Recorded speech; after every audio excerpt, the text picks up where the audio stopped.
Makes today. What are you going to put on the line? Oregon-Washington is one of the biggest rivalries in college football. It's an honor to play in a game like this. We're just trying to cause havoc. It's a dogfight. Our offense, we're savages. Two unbeaten teams, and we definitely know the significance of it. I anticipate Husky Stadium being revved up for this one. There's no love lost here, right? Washington, Oregon has always meant a lot. And y'all know what time it is, baby.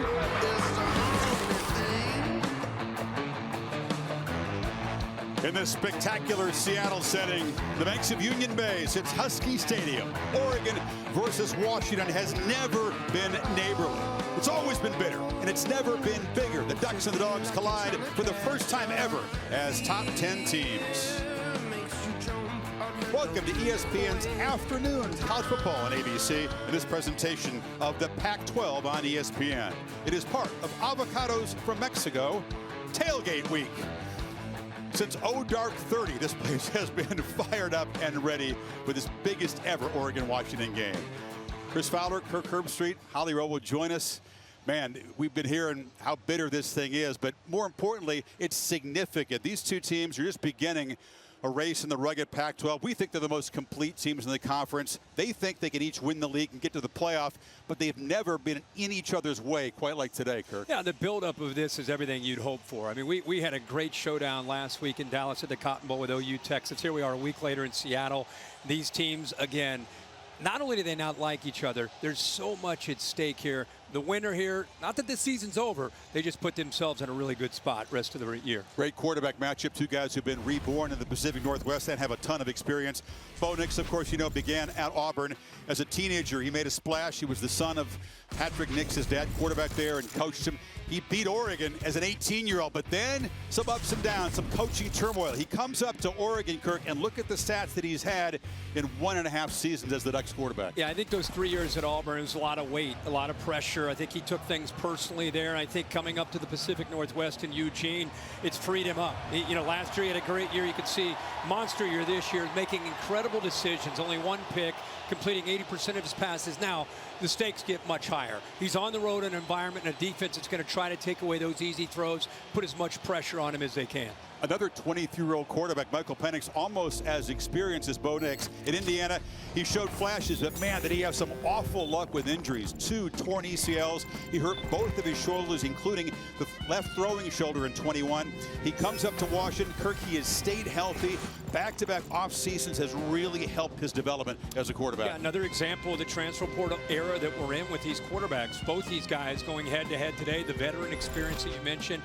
One had to overcome some issues on the field, the other off the field. All those injuries, it really has hardened him.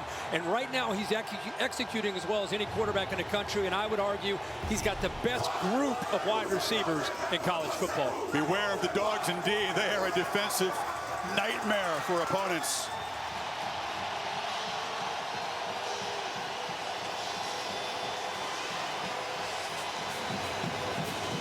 These Huskies went to Eugene and pulled off a dramatic comeback victory behind Michael Penix Jr.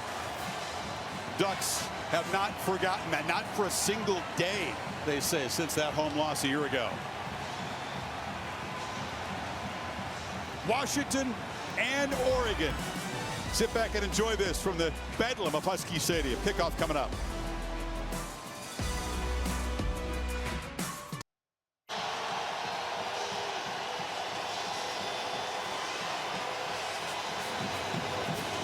These Huskies went to Eugene and pulled off a dramatic comeback victory behind Michael Penix Jr.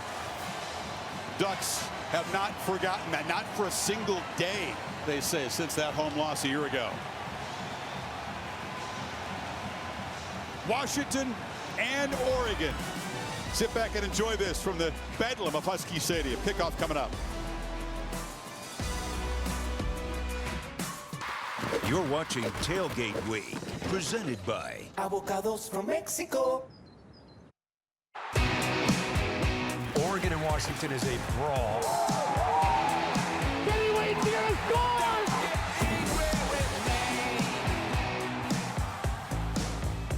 Two coaches, Dan Lanning and Kalen DeBoer, have done tremendous rebuilding jobs each in their second season. They first met in 1900. The Huskies dominated for some decades. Chip Kelly in Oregon flipped it around, won 12 in a row. They have split the last 6, but it's been tough for Washington to beat the Ducks here in Husky Stadium. And here is Holly with Kalen DeBoer. Well, Coach, it's been over a century that these two teams have played, but never been both top 10 ranked teams. What heightened sense do you have for this game and the hype behind it? Yeah, it's amazing. It's awesome. You know, this is why you do the work. It's for moments like this. And, you know, we just all year prepare for these moments. And I tell the guys they're built for this. And, you know, it's going to be a lot of ups and downs, but we're ready. Your quarterback, Michael Penix Jr., has a calm and composure about him, but how do you get him to play on the edge today while retaining that poise? Yeah, that's the beauty of him. He's a mature guy. He knows that edge that you need to be smart while you're on the football field, but just trust and believe that you put the ball in his hands and good things are going to happen. Thank you, Coach. Yeah, thank you. DeBoer and most of his staff came from Fresno State, so they played in this building as visitors, and he's hoping that that hostile environment will make it very tough on the experienced Bo Nix. Couldn't ask for better weather, Kirk. It's been nice for 3 days here. Perfect setting, perfect weather, and when this team is good, this is as good a home field advantage as you'll see. Dan Lanning, of course, coming from the SEC, knows how to get teams ready for very hostile environments. Oregon won the toss. Lanning electing to defer, so we'll see this high-powered Husky offense and Michael Penix Jr. and all those playmakers right away. Got the speckled egg uniforms. They call them the eggshell unis. They're Bo Nix's favorite unis, and the all-purple, the same uniforms Washington wore on the road for last year's victory in Eugene. Dan Lanning talking to his team this week about they've had both teams to bye week leading up to it, chance to get healthy, chance to get right. Big focus for him has been about trying to play loose, not getting caught up in the emotion and everything that's at stake and the rivalry aspect of it. Have fun and turn it loose. He said no bye week, call it a work week. His guys were padded up and hitting in their off week. Different approach taken by the Huskies. Cam Lewis, 5th-year starting kicker for the Ducks, to boot it away. And Jeremy Bernard, dangerous receiver, the man for the Huskies.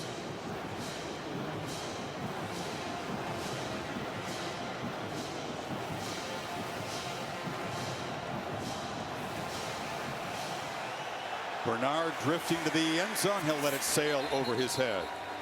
So here comes Michael Penix Jr., leader of this offense. It's averaging 46 points and almost 400 passing yards per game. Yeah, he's really been in a great zone. Such a good feel for the system in his 2nd year out here in Seattle since he left Bloomington. I think he's become more vocal. Really has taken command of this offense and knows today he's going to have to continue to make great decisions. Only 2 picks on the year. He gets Jalen McMillan, the fine receiver, back. They have 3 elite playmakers: Rome Odunze, Jalen Polk, and McMillan. Dylan Johnson is the tailback. They pitch it to Johnson. Tries the left side. Has some blocks and explodes for a big first down gain of about 14. Steve Stevens forced him out. A good job here. He gets so caught up and enamored with the pass game that you see what they can do on the ground. And of course the receivers, Odunze one on one side.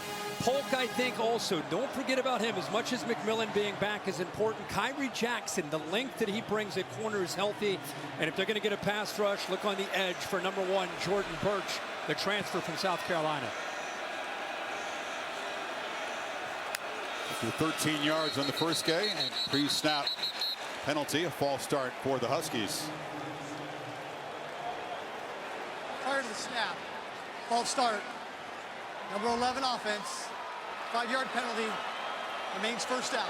That is McMillan again, just coming back after missing the last couple of games with an ankle injury. Just getting upfield a little bit too early. He's anxious to get things going here, to take a look at the offensive line, as I mentioned, with Birch on one side, and they move around Brandon Dorless. These guys will have to do a good job of keeping Penix clean, which they have all year. Only 3 sacks on the year. They're 2nd in the country. He gets the ball out pretty quickly. On 1st and 15, Penix straight back, delivers a dart. It's a very short completion right near the line of scrimmage to Rome Odunze, one of the top-rated receivers in Mel Kiper's draft board this year. Yeah, one of the things that Ryan Grubb's doing right now, like a lot of offensive coordinators, different formations, they like to mix things up, trying to get a handle on zone versus man. Oregon's showing some man, so they'll try to attack with rub routes and picks if that's the case. 3 receivers bunched to the right. The ball deflected at the line of scrimmage. That was Jordan Birch. You mentioned him getting a hand up. Yeah, he's a big guy off the edge at 6'6", 290. 3 sacks already on the year. But again, I mentioned how the ball gets out fast, and Oregon is prepped on that for 2 weeks. And the answer to that is to get your hands up and time up the ability to knock that ball down. And at 6'6", it's a lot easier for Birch. Ducks think they have a big edge on defense in this matchup. They're top 5 in the country, allowing fewer than 12 points per game, trying to get off the field very quickly here.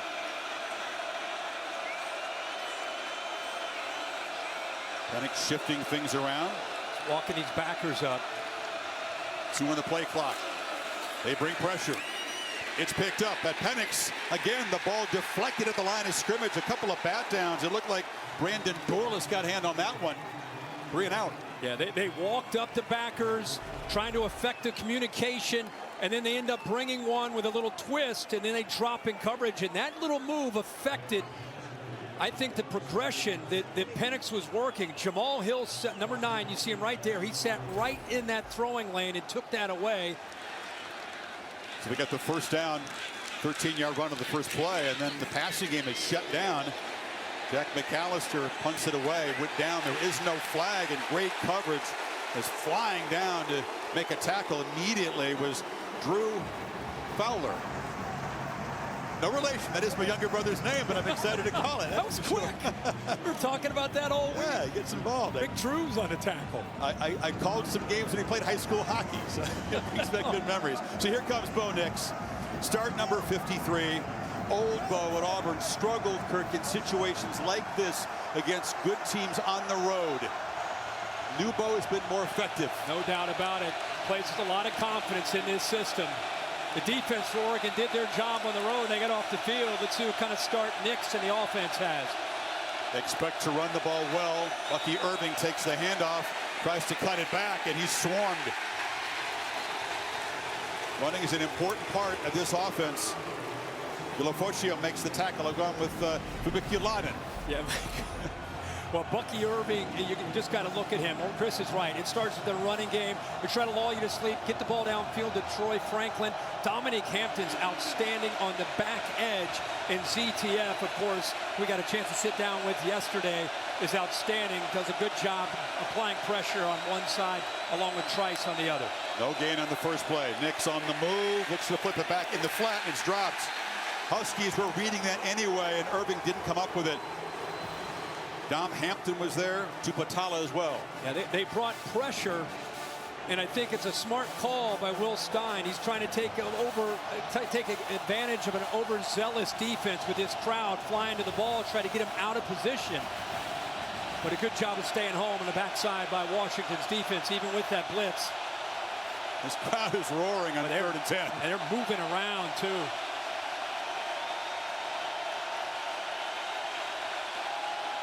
Huskies showing pressure in that A gap, and they got a fast start. A little too fast, but false start from the Ducks. This is going to be a serious test of poise for both offensive lines.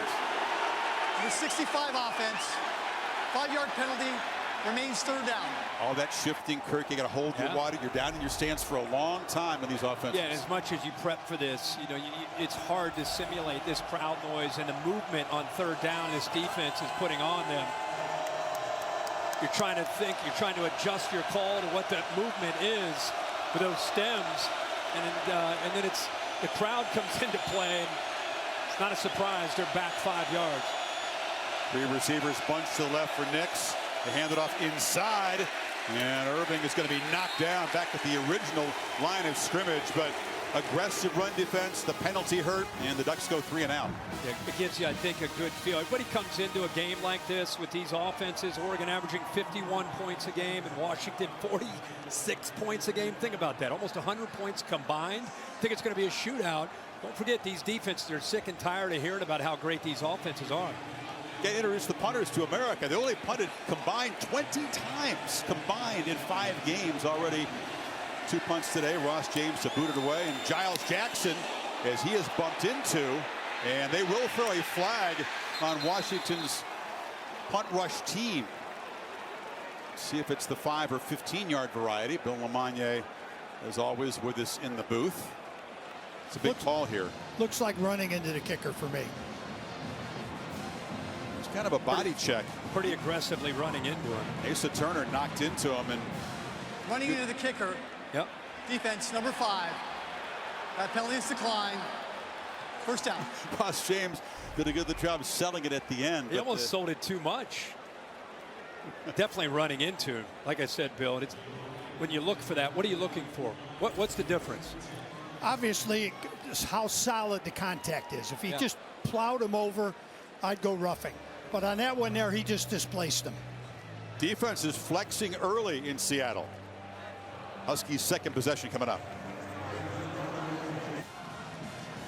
How many big plays can Penix create with the pass game? They've had 39 20-plus yard pass plays. Oregon, one of the best in the country at not giving up those chunk plays.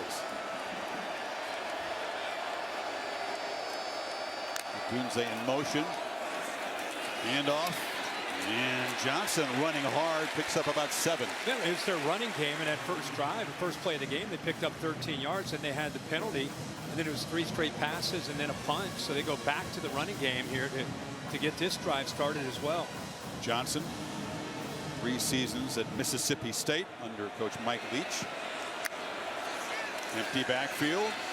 Looping pressure got in the face of Penix around the corner. Jamal Hill, the linebacker. Yeah, and again, you're putting these defensive backs on islands with the style of offense that you play, and then eventually see the pressure here come around. It's 5-on-5, but the delay, I think, affected the communication with the offensive line, but they're spread all over the field in that last play.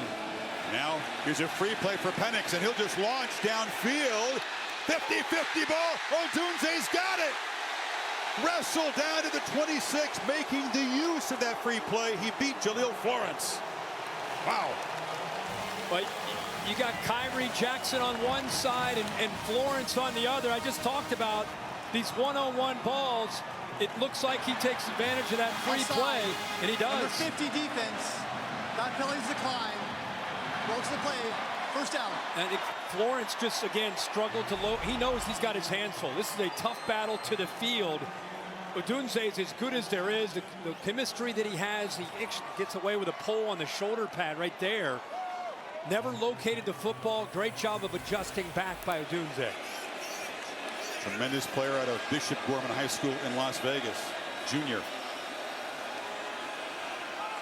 It's Jalen Polk in motion. Penix pump fake, and now launches a dart down to the end zone. Caught! Touchdown! Giles Jackson joins the party. And this is the Washington offense these fans came to see. 26-yard TD strike. What a great read. Good job of processing by Penix. Goes right over top of the safeties. One-on-one with outside leverage. Look at the outside leverage by the corner. Just never has a chance without safety support to the inside.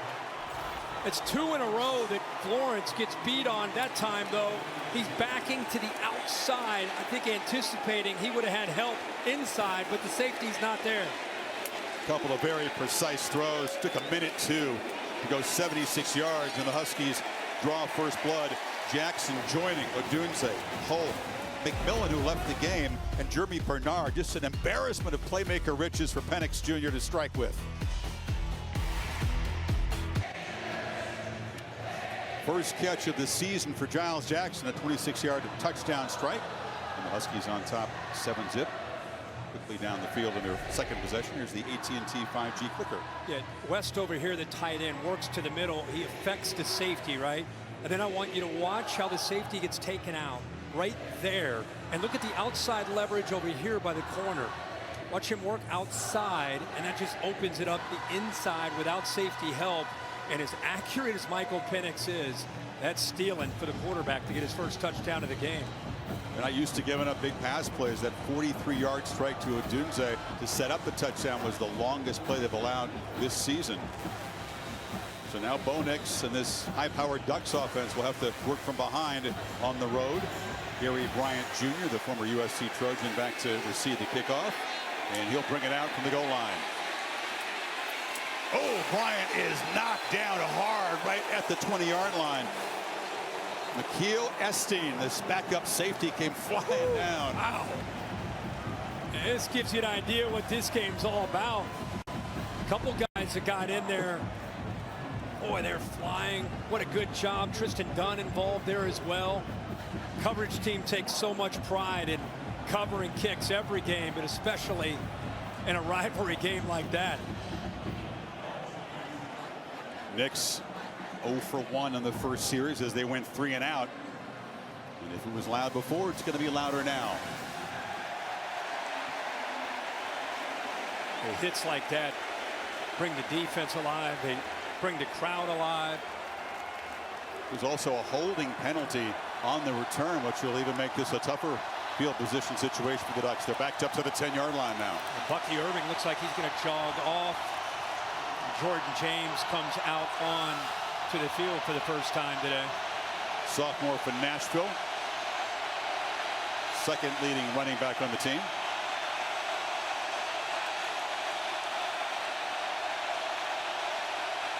He goes in motion. Nix took a look and now fires to him, but he's leveled immediately. Powell knocked him down at the 5, and Powell is slow to get up. Hard hitting first quarter here. What a great job of seeing the motion and then getting around the potential block before Holden had any chance at all to keep him out of that backfield. He read that perfectly from the back, coming out of the backfield. You know, as a quarterback, you just think, okay, those blocks are going to be secured, but how quickly Powell reacted, there was no chance that Holden had a chance to pick up that block. Just come into the game and you get rocked like that from the very first touch. As soon as he touched the football, could not have been timed up any more perfectly than what Powell did. Driven to the ground, you saw the back of his helmet hit the turf. Looks like he's okay, just holding his midsection there. You know, this era of these hits that often get penalized, that was almost a clinic film on how you want to do it in today's game of college football or pro football for that matter. That classic form tackle. Drive the shoulder pad right through it. Right there. 2nd and 13. Well, these guys, this is an offense that has to stay on schedule, especially in this environment. They cannot get anything going here these first couple series. Not to mention they're deep in their own territory.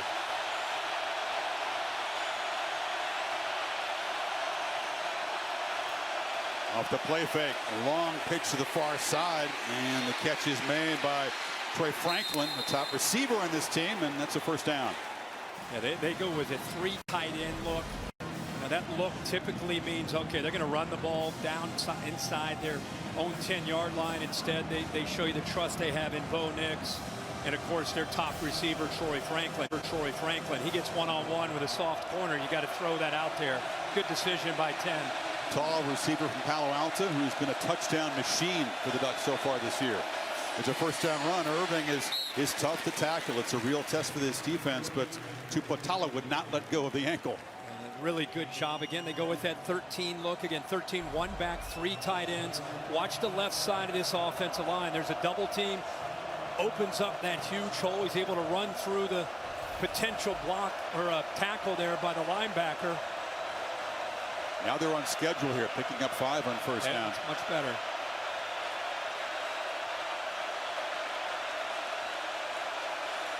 Nick's so experienced. He's got the keys to the offense. He's got free license to make these changes. Play clock at 4. He checks to that run, something he does a lot. Irving is bent back awkwardly after a short game by Tupatala again. Tupatala is flying around. They call him the green dot. Of course, that's a reference to NFL.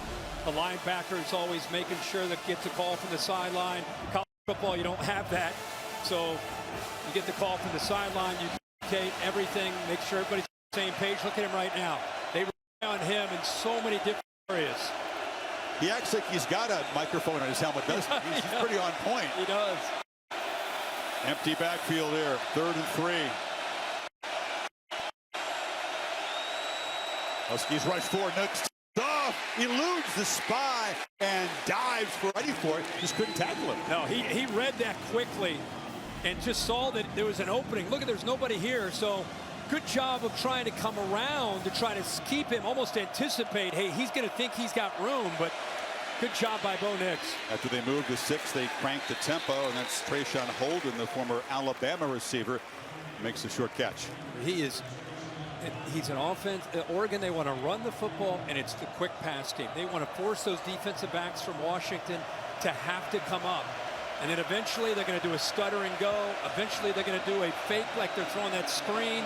And the guy that's out with that block, that he's going to show block and then get down the sideline. So they're trying to lull you to sleep with run game and quick pass game on the perimeter. Lots of shift in motion. We'll talk about that's become the new tempo. A weapon for both of these offenses that's kept defenses off balance so far this season.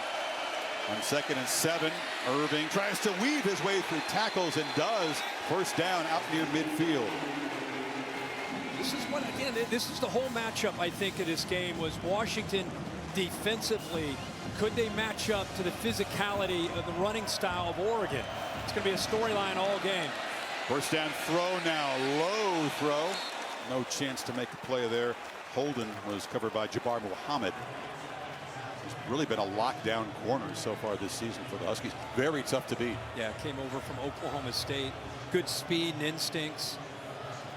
Remember, the Ducks last year ran for over 300 yards against this Washington defense.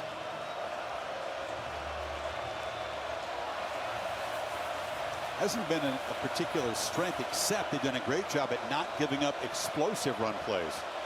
No one's run for longer than 20 yards against them all season. Off the play fake, Nix pumped and now tries to throw a back shoulder to Troy Franklin, who was covered again by Muhammad.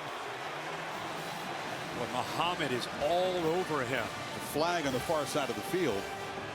Right in front of the Washington bench. All the way on the other side. But what tight coverage here. This is a good matchup. They want to keep Muhammad on Franklin as much as they can. He didn't bite it up. Remember I talked about that stutter and go? That's how they make their big plays. Unsportsmanlike conduct. Number 25 defense, his first of the game. 15-yard penalty, automatic first down. Yeah, Elijah Jackson tackled an Oregon player over there away from the play. This is the kind of thing you see in a rivalry game. Yeah, he rips his helmet off. They're both going at it. And then he decides not to give up right in front of the officials. It's an easy call. Both of them just being physical. But the whistle had blown, and then Jackson loses his cool and rips that helmet off. Moves the football inside the Washington 40. Big break for the Ducks to keep this drive alive and pick up another first down. Something both coaching staffs are worried about, this kind of emotional lack of poise rivalry penalties. Irving makes a cut and is knocked down, but that's another solid first down gain of about 4. Holly?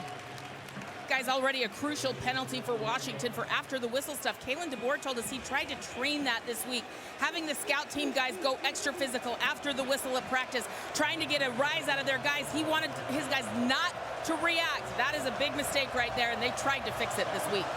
Two of the most penalized teams in the conference, most in FBS in terms of yards for Washington. Nix from the pocket, low throw, catch made, and then falling down quickly is Tez Johnson. Quick receiver transferred in from Troy, and now it's going to be 3rd down and about 3. Yeah, we talked about Bo Nix in the open. It's remarkable how different he has played since he's gotten to Eugene. He talked a lot this week with us about just how much football was everything when he was at Auburn.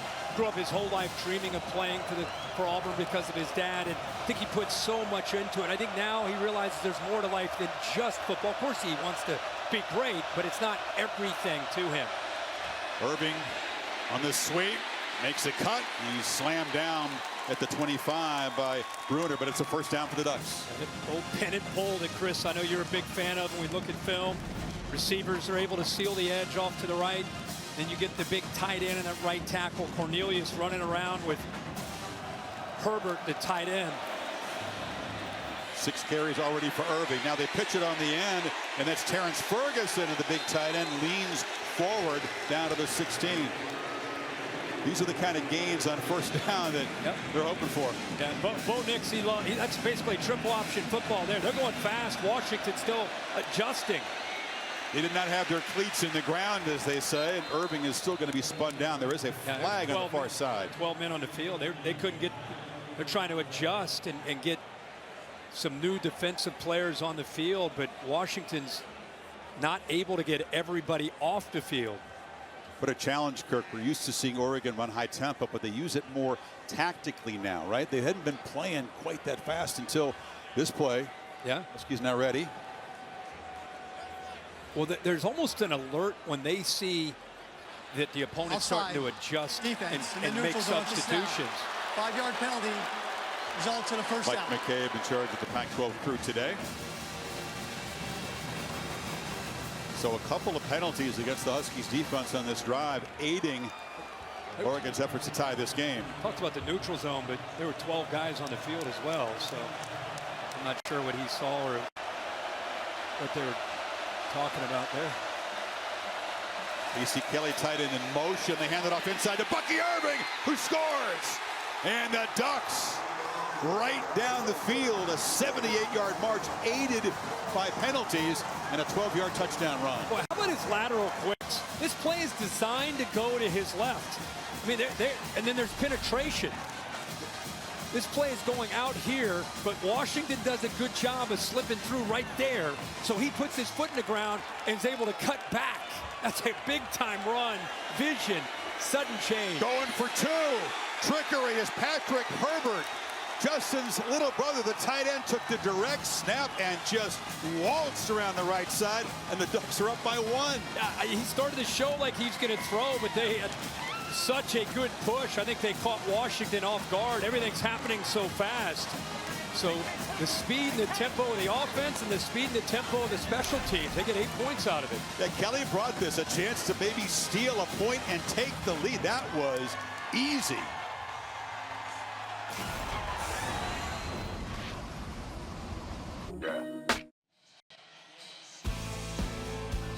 Hard to be more impressive than Oregon was in that drive. The big hit, tackle for loss. After that, they went 93 yards, Kirk. Nix, 6 completions, 6 different receivers, a couple of penalties on Washington helped.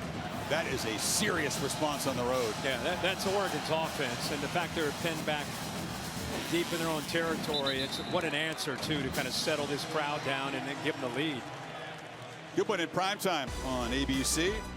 ACC collision between Drake May, the undefeated North Carolina Tar Heels. Miami trying to bounce back from an inexplicable loss at Georgia Tech that Oregon fans would have noticed. 7:30 Eastern on ABC and the ESPN app.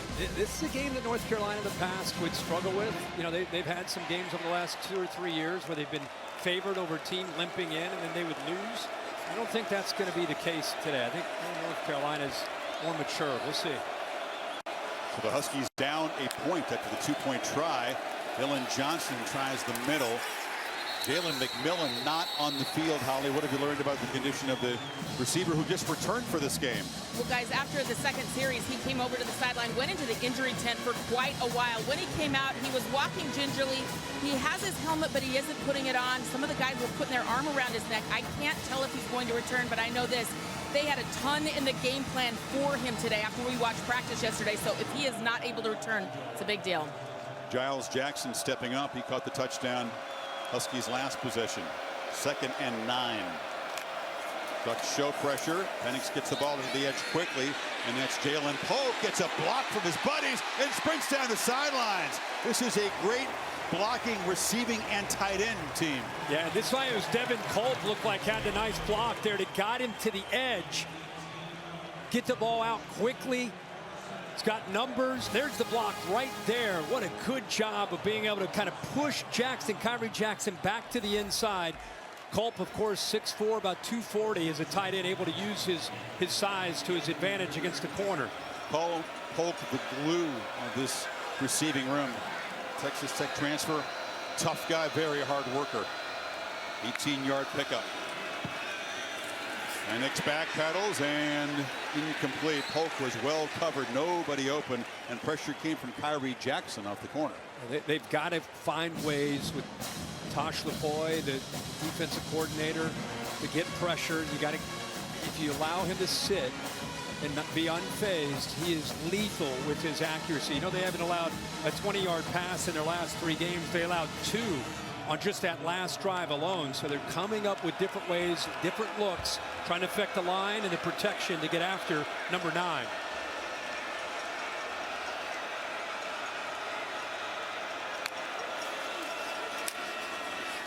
Johnson makes a cut, lowers the head, barrels for a first down inside the Ducks 40. Steve Stevens kind of got run over. They pulled both their right guard and their right tackle.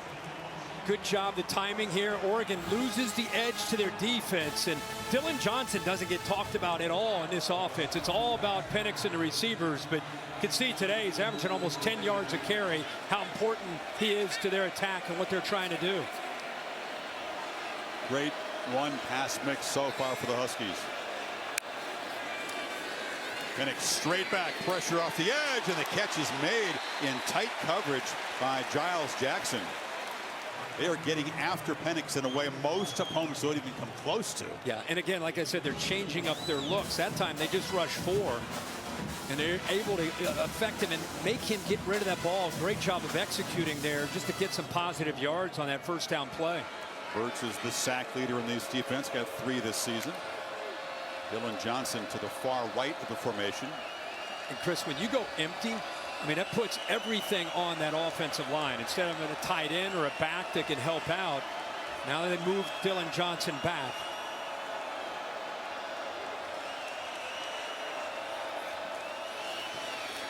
And hand it to him.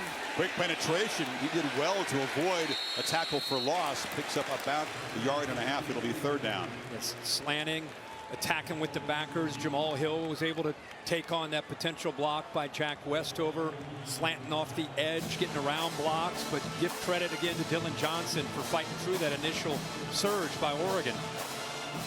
Runs hard. Tailback Will Nixon's in the game, split to the right side.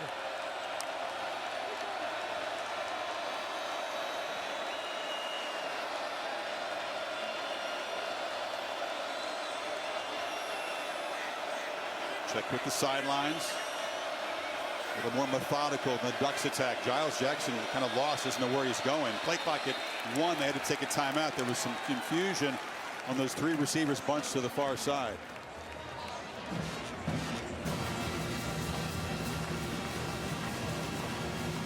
Penix so calm. He's seen plenty of pressure before, but no one's gotten his face this season like the Ducks have so far. Beautiful day. Goodyear providing the aerial coverage, celebrating the challenge of road games everywhere. Are you ready for the road? Goodyear, more driven. Oregon so far looks ready for this road challenge. What a view. Big 3rd and 4 coming up. What a view. We always talk about this setting. You know, it's Pac-12 of resurgence. 3 teams in the top 10, 7 in the top 25. Arguably the 3 Heisman candidates with Penix and Nix, and of course Caleb, what he does playing Notre Dame later tonight. Talked about the grind just beginning here. This is the first of 7 consecutive weeks of Pac-12 games for both of these teams. Ranked opponents all over the place. Penix needs 4. Will Nixon in the backfield.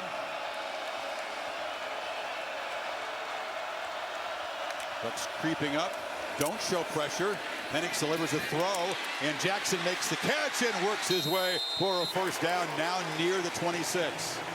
They ended up bringing a delayed blitz from the boundary from the corner, Kyrie Jackson right here, but he's able to get the ball out, not to mention it's picked up, and this is it. When you defend these kind of offenses, you've got to make plays in space. That time Washington, yards after the catch, gets him the first down. Tuioti, a linebacker. That's a tough assignment, getting Jackson to the ground. Zipped right around him. Final minute of this first quarter. Pressure picked up again. Launching for the end zone. Caught. Touchdown. Jalen Polk.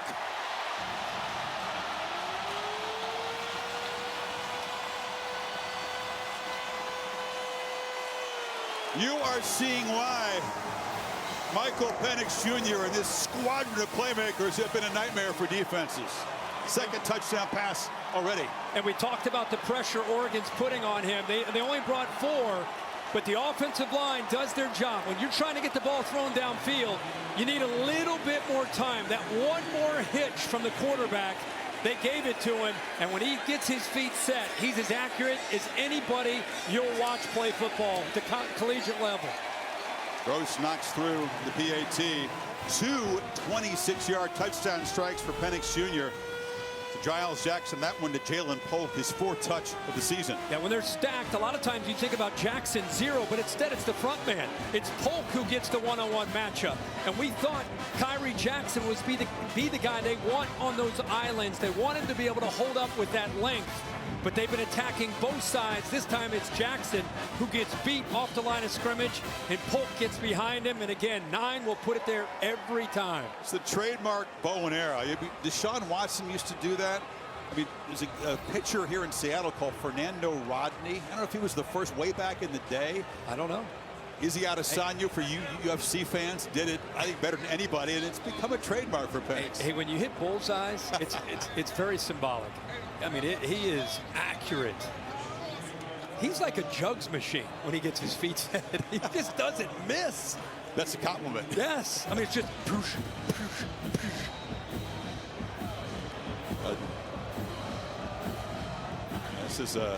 This is fun, folks. This is why we were so excited to bring this one to you, showcasing these 2 tremendous offenses and quarterbacks with each a whole bunch of playmakers. On the pre-kickoff here, Oregon has spent a timeout. Not sure why. Dan Lanning saw something he didn't like there. So another opportunity for Bo Nix to try to answer. We're going to say that a lot this afternoon. I think it's going to be similar to what we saw last week. You talked about the fun Red River rivalry game. You had Ewers and Gabriel going back and forth. Gabriel had the ball last. Might be the same kind of thing today. Well, one of the guys who's a leader of this Washington team is the linebacker. And this is Jeffrey Bassa on the Oregon defense. What are we doing? Is it Odunze or... Okay, let's both guys are wired and hyped. And after the kick, we'll hear Rome Odunze.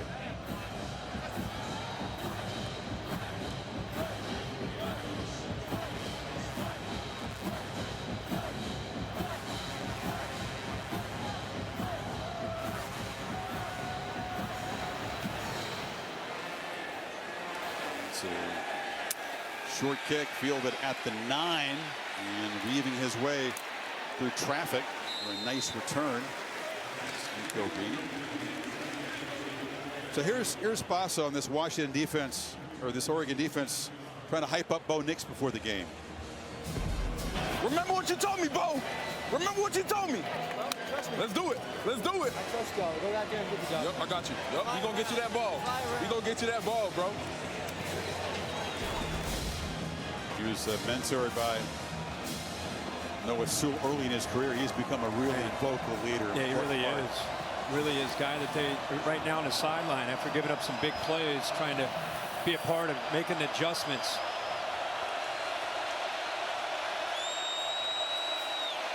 Irving barrels forward for a nice first down gain. Ducks are doing a good job of getting ahead of schedule here. Yeah, they are right now. They are having their way between the tackles at the line of scrimmage. Different plays, the zone play, the counter play, but getting a push. They get a nice first down gain. You can see they crank the tempo a bit. Irving scorched free of a tackle and dives for a first down at the 39. I mean, you might get to him, but you better hold on, or you better wrap up and bring him down. That time Jabbar Muhammad looked like he had him, but just could not bring him down. He's a physical runner for being 5'10", 195. Yeah, and he leads change of direction. Dude from the south side of Chicago. 14-8 Huskies at the end of the first quarter. Back after this message and a word from your local ABC station.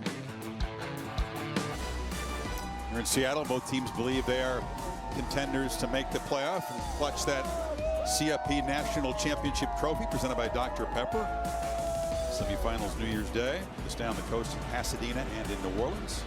Houston hosts the championship game. Ducks getting something going here with a first down as we begin the second quarter. Jordan James, who went out after that hard hit, is back in the game now in the pistol. They fake it to him. Nix looked to launch, ran into a lineman, and goes down for a short loss. Well, he didn't take much time in the pocket, but took off quickly. He does, and a lot of times if he senses pressure or sees a flash of another color, that's an area he's really worked on over last 4 or 5 years in his career. Here, good pressure. You can see they're coming after him. Do we give Connerly credit for the tackle, the left tackle? Right. I think you're right. They're behind the sticks this time for 2nd and 12. Huskies rush 4. Bo Nix gets the ball out quickly, but dragged for a loss as Jordan James, Raylan Goforth, the middle linebacker, the ex-Trojan, made the play. It's 3rd and long now. Sometimes we get caught up in stats and sacks. This is one that, Chris, you'll like. Braylon Trice, who only got his first sack last week, that's as good as a sack to me. That's affecting the quarterback right into his face, making him get rid of the football. So, yeah, 1 sack so far, had 9 last year, but a heck of a push there through that left tackle. Yeah, quarterback pressures and hurries totally appreciated by defensive coaches and also scouts for that matter. Serious challenge on 3rd and 13. Here comes the pressure. Nix spins free. He's got space to run, and he's going to take off and dives for the marker out near the 50. They spot him just short. They say he stepped on the paint at the 48.5, so it's 4th down, half a yard. That's what I love about Bo Nix. It's that backyard football, Brett Favre almost mentality of he knows exactly where he needs to go to try to give the effort to get the first down. The right hand trying to reach around to get it, but it looks like he did step out, at least for now. It looks like he stepped out about a yard short. Jim Northcutt is the replay official on this crew. Lanning would like them to take a look at that. If he is short, a real decision. Need about the length of a football. And I think what Dan Lanning's saying is the reach. He intentionally reaches the ball out before he's out of bounds is what Oregon feels. Certainly before his knee landed. What do you think, Bill? That was a great look there for you. This is a tough play, similar to that semifinal we had. Exactly, Brock Bowers. When does the ball cross the sideline? The official marked it short. On this angle here, it looks to me like he's got the ball. But there's no way to see the other angle, is there, Bill? You don't know when it crosses the sideline. We have to combine 2 things together. Yeah. Boy, that looks like a first down. You mean combine like this look down the line? Here's a good look. It goes across the sideline. I think he got it. I think he got it by He got it. That's in bounds. Yeah. Prior to him being out of bounds. It was determined that the runner made the line to gain. What an effort. As you said, on the run, being chased, to have the presence of mind to know exactly where the football had to be. He knew it exactly, knew the down, he knew where he was going, he knew everything that he needed to do there. I thought initially he might look backside to try to make a throw. He did have Troy Franklin breaking free, but not to mention happened to blindside with the rush that was getting to him with ZTF. A lot less running this year for Nix, who had 14 rushing touchdowns a year ago. Only 1 this year, but got 13 on the scramble. On the move again. Looking to throw. Sideline. Catch made. And that's Tez Johnson, who spins free of the man and gets a first down at the 26. Great route by Tez Johnson. Out and then up and then back to the quarterback. Washington thought he was going down the sideline because Oregon throws that route so much. So good throw, good timing. 7th play of the drive. Irving bangs into traffic and somehow spins free. His lineman got in the way. And then Ulofoshio got him down after a short gain. What a push there. Right through the middle of that Oregon offensive line. They've been holding up very well, especially in the run game. That time they just blew the play up.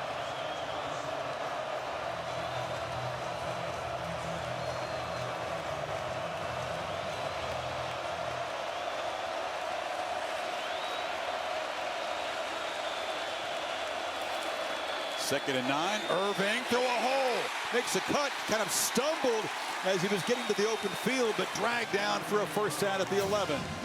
Jackson Powers Johnson, Marcus Harper, the center, 58. Good job. Look at that left guard, able to help with that double team and then get up to the backer. Boy, they're running well in between the tackles. Nix from the pocket. On the move, scanning, throws back end zone, caught, touchdown, Patrick Herbert. So he's run for a 2-point try, now caught a touchdown, his first this season. What an effort again by Bo Nix to keep the play alive. Here's your receiver, the tight end, Herbert. Watch Herbert in his route. This is great recognition. You see it from Kelsey all the time. He looks around, realizes, okay, I'm going to work back, find that soft spot, and what a catch. All hands by the 6'5" junior to go up and make that play. Big, tough guy, great blocking tight end, but they also believe that he's got NFL future, just like his older brother. Lewis knocks it through. A second long touchdown march for the Ducks. 75 yards, 9 plays. Reclaim the lead, 15-14.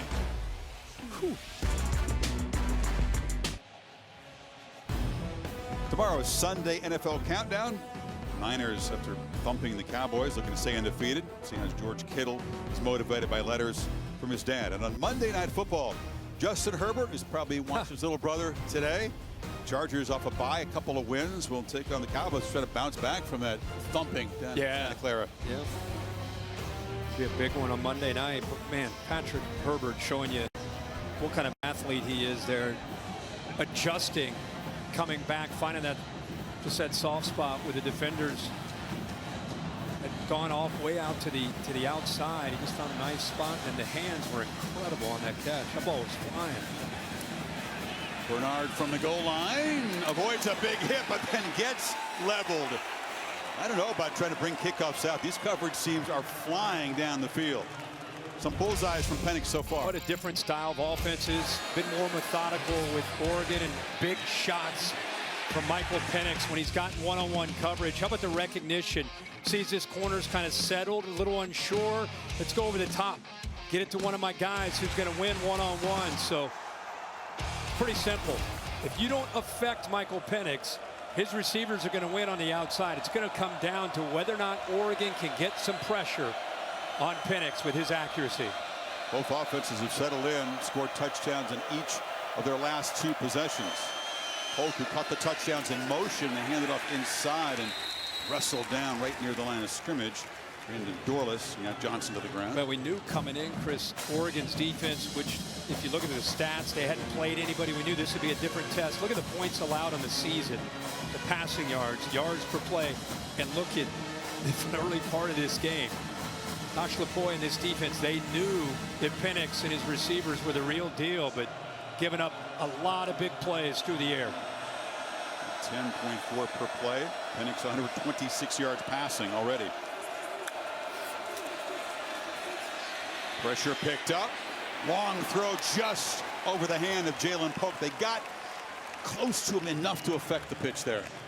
Yeah, a good job of getting into the face of Penix, but also it was a good job of mixing in a different coverage that time. I think they may have fooled him. One of the few times we've seen him maybe force the ball there. Nico Reed, transfer from Colorado, was up tight, then he sank back in coverage, made that throw. He still could have squeezed it in there, but it would have been awfully tough. Sets up a 3rd and 8. They get the line quickly.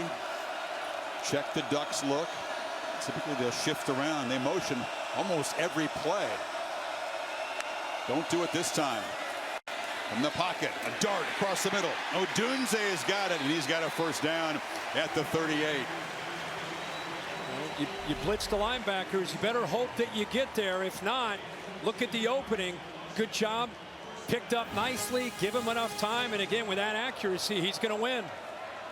He's seeing way more blitzes than he typically does because Penix has picked apart the blitz this year.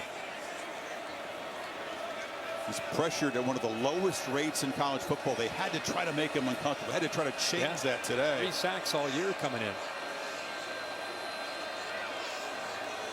Dunze goes in motion. It's a 1st down carry for Johnson, and he runs through some arms but picks up only 2. It really is incredible. You can say whatever you want about Caleb Williams and any of these quarterbacks around the country. There's some good ones this year.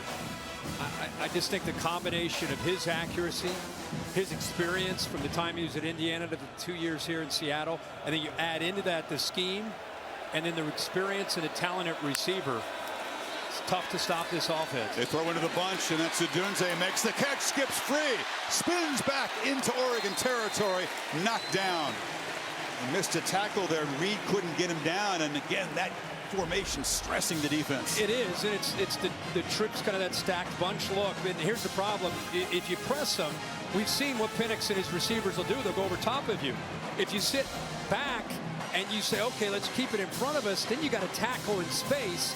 And you see Odunze, remember, he's 6'3", 215, but he's got quick feet. He's able to get out of tackles. That's 17 there, 4 catches already for number 1.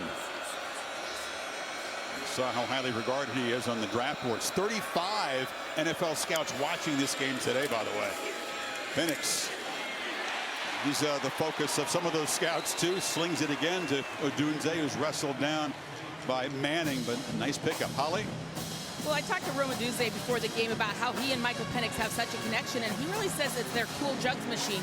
You know, everybody uses jugs machine, but they've got theirs set so it comes out like a left-handed thrower. The big discs spin the opposite direction. He said, we do that thing every day, so we know exactly how Penix's ball is going to come out. Good stuff. I didn't know you could calibrate those things for left or right-handers. I didn't know that. Polk with a pre-snap penalty. Number 2 offense, 5-yard penalty. Smart. Remains second down. Smart to adjust that. Totally different spin. Why does it look so pretty when a lefty throws? We had Dylan Gabriel a week ago. You know, obviously you got Tua ripping up the NFL. Why is it that a lefty's throw just looks sweeter? It does, especially when it's right on the money every time.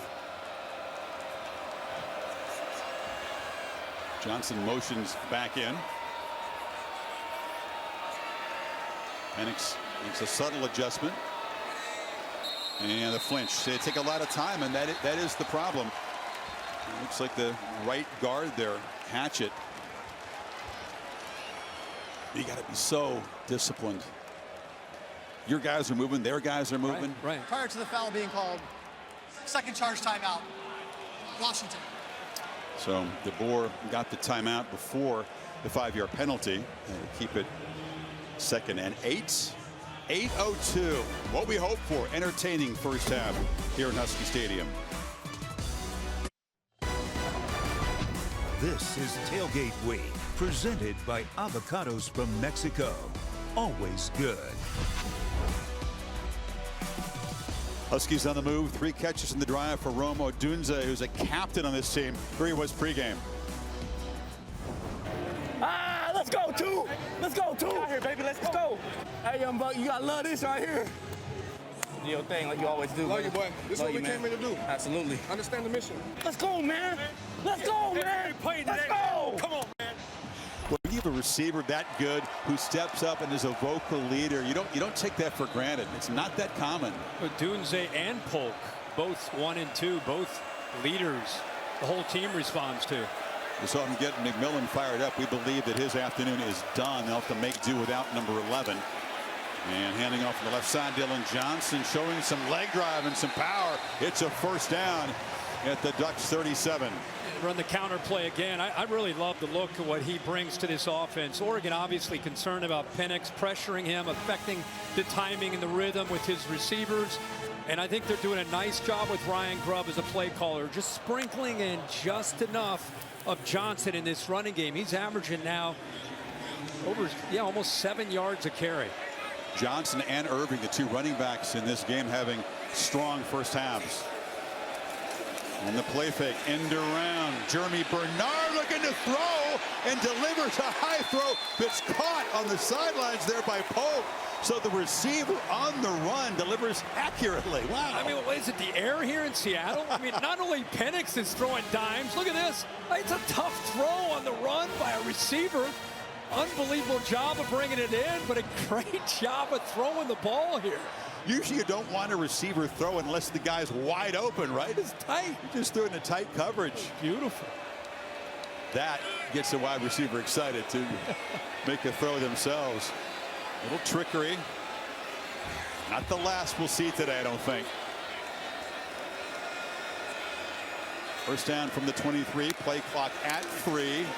Hand it off inside, and Johnson just plows forward, dragging guys for about 6 yards. Holly? Well, guys, that was such a great pass by Jeremy Bernard because those were supposed to be for Jalen McMillan. They practiced that yesterday morning. He did all the double pass stuff. They had a big package in, so good job by Jeremy.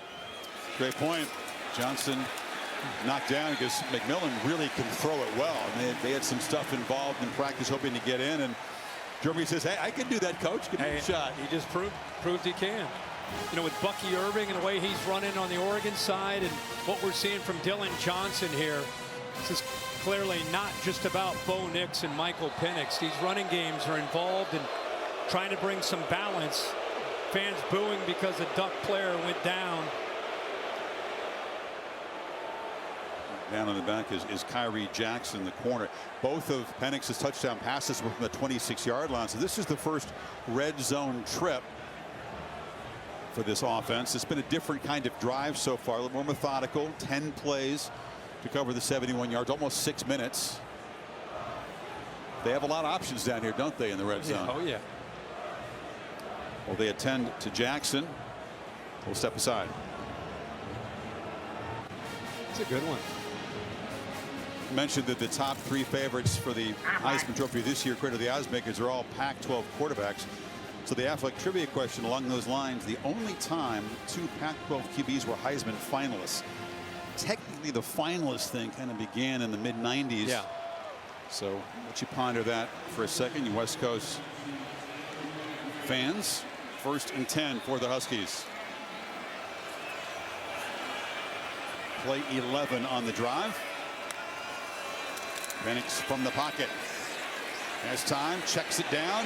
Out of the backfield is Johnson. Spins free, still alive, and finally gang tackled. They never do get him to the ground. How about Penix there? Starts on his left.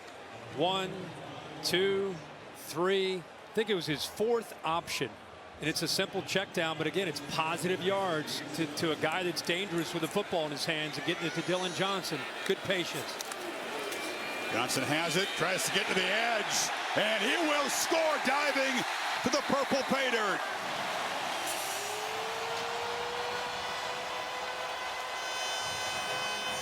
Tell you, this kid's becoming a story today, along with the receivers in Penix. I think Oregon spent so much time concerned about the perimeter and how to slow down the passing game. Coming into this game, they were 103rd in the nation in rushing offense. It was really all about the passing game that you had to try to figure out a way to slow down. But man, as you've seen, Dylan Johnson, 12-play drive, 83 yards, 6.5 minutes off the clock for Washington. Huskies going for 2 to bit back to 7, a 3 tight end look. And they'll shift around. Here comes a little trickery. Here we go. Look at the gesticulating by the Ducks defense here. Dunze in motion. They pitch it into Jack Westover, and they bulldoze in. Each tight end has scored a 2-point conversion. This is fun, and the lead is 7. They were practicing this yesterday, right, Kirk? We were out here. Executed it just like this. Yeah, Brandon Dorless looked like he may have had a chance there. Just too much speed there by Dylan Johnson. Good job of finishing off the drive. And Dorless is here again, puts his left hand up, number 3, misses it, took that chance. And Washington gets a touchdown, the 2-pointer. And the Dogs are looking good, up 22-15. Back-to-back-to-back long scoring drives from this UW offense. The 2-point conversion makes it a 7-point game. And now Bo Nix is going to have to try to answer here. 5:12 before halftime.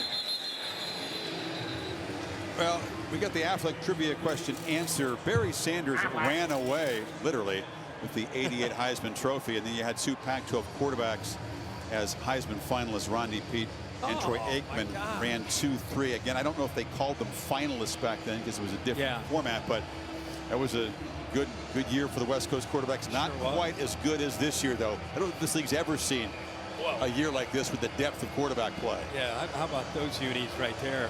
Those guys going head to head. Tremendous quarterback play out here, but that was Barry Sanders, was the best player I ever saw in person. But you're right though with the depth. I mean, Caleb Williams gets a lot of attention. Bo Nix, Penix, Shedeur Sanders, some good quarterback play. It's Jordan James. I mean, he got smacked hard, left the game. He's back in there running hard, picks up 9. Yeah, he is. I saw him play in high school. I've watched his career. You know, Bucky Irving is a guy that, of course, is a game changer, but they don't lose a lot when James comes in there. He's got it again. Big crease. Good job by that offensive line. They're doing a great job against those big Husky interior defensive linemen. It's hard to show replays, but I love watching the trenches, and right now they're doing a really, really good job of getting to the double teams and climbing to those backers. There's Nix with a long throw, low, scooped up on the edge, and Trayshawn Holden in rhythm now. It's another first down in Washington territory. And like any offense, you run the ball with 7, 6, 8 yards a clip. Start to get those linebackers worried about that run game. Opens up one-on-one opportunities outside. Tempo is cranked. And Nix lofting downfield. Franklin comes back. And a flag comes in. Defended by Jabbar Muhammad. That's a good battle on the edge. And it's going to be a DPI. Yeah, good call. He was beaten. Muhammad just trying to recover. Just starts flaying his arms, just trying to knock the ball away potentially once it gets there. He never locates the football. Number 1. You know, the ultimate no-no for a corner. Then he just starts moving those arms like crazy. Ball being underthrown. We see it all the time in college football. The corners on islands lose the football. Ball's underthrown. Receiver comes back. You okay with that call, Bill Lamagnier? Yes, sir. Not playing the ball, and he's right in him with contact. Moves the ball to the 31. 5th penalty on the Huskies. Irving, he's fresh. He's back in the game. They fake it to him. He picks up the blitz for a time, but then Ulofoshio got him. Eddie Ulofoshio from the linebacker position. And finally, we got a sack today. Ulofoshio is right here. You talked about it, Chris. The pressure that they're trying to bring. Bo Nix has been running the football quite a bit. Not a great effort from Bucky Irving, who's overmatched there. Ulofoshio, keep in mind, this guy is 6'1", 236. Former walk-on, injured a lot in 21 and 22. Putting it all together this year with the leader of this defense. He gets sacks with his eyes and his head, right? He's the guy that's in at 5 a.m. They say the most prepared guy on the Husky football team. Irving just ran through a tackle. Guy tried to grab him by the jersey. He shows the power. He did. He said, okay, I got to get better in pass pro, but put that ball in my hands. I got a feel for this. I know what to do here. Big ZTF could not grab a hold of him, and now sets up a 3rd and 9 for Nix. They're in fringe field goal range. And it feels like they're in that 4-down territory, the way this game's going back and forth. It was a 2-back look. Now they motion empty. It's always dangerous with the quarterback draw here, too. And good call, Coach. They were ready for it. Ducked under, had a long way to go. Couldn't get the 9. Waylon Goforth got him to the ground, and looks like we'll have a field goal attempt.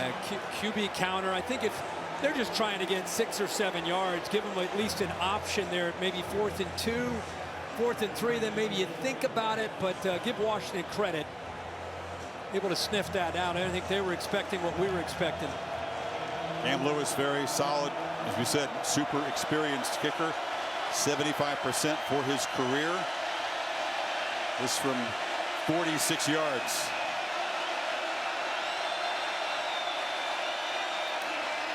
Gets it up and drives it through. So Lewis, first field goal kick today, cuts the lead to 4. 2:04 to play before halftime, and we'll hear from Kevin Nagandi. Hey, Kevin.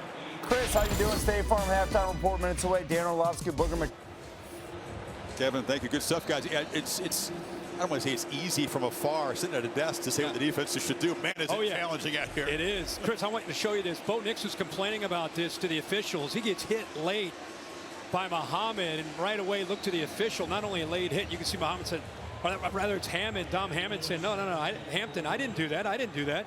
Bill, what did you see there? I could support a late hit call on that, but I don't have targeting on that. But potentially a late hit. Could have been a late hit call. There should have been a flag.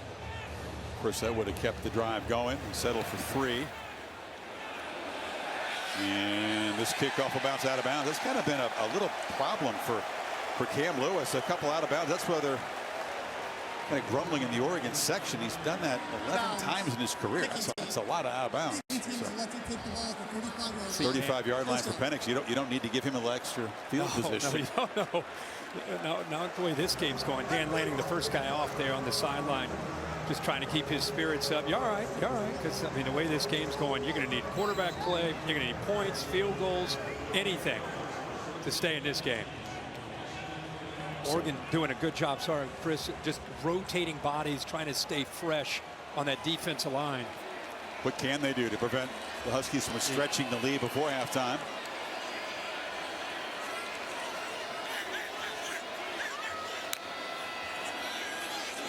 Penix batted down again. They've gotten hands on the football 3 times when he's been in the pocket today.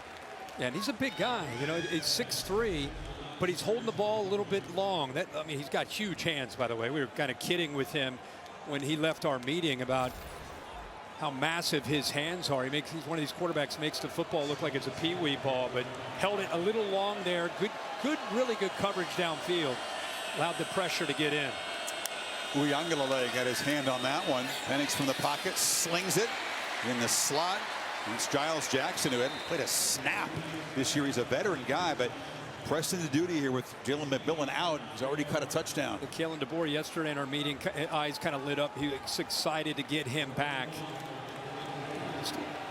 So many receivers already, but with McMillan not playing, it's great to see him playing. Penix on the move, just flips it to the bench. A little confusion at the start of that play. I don't know if a lot of times you see a snap like that, the center feels like he's been able to draw him off. Good thing Penix was ready for this. Nobody else is. I mean, very, very fortunate. Center snaps that ball. It's a live ball. Now it's 4th down in their own territory. 4th and 1. Thought he could get a free first down. It hit him in the breadbasket. You're right. That's very lucky not to be a turnover. And from their 44, DeBoer keeps the offense on the field. And remember, they deferred, so they do get the ball to start the second half. Gutsy call here.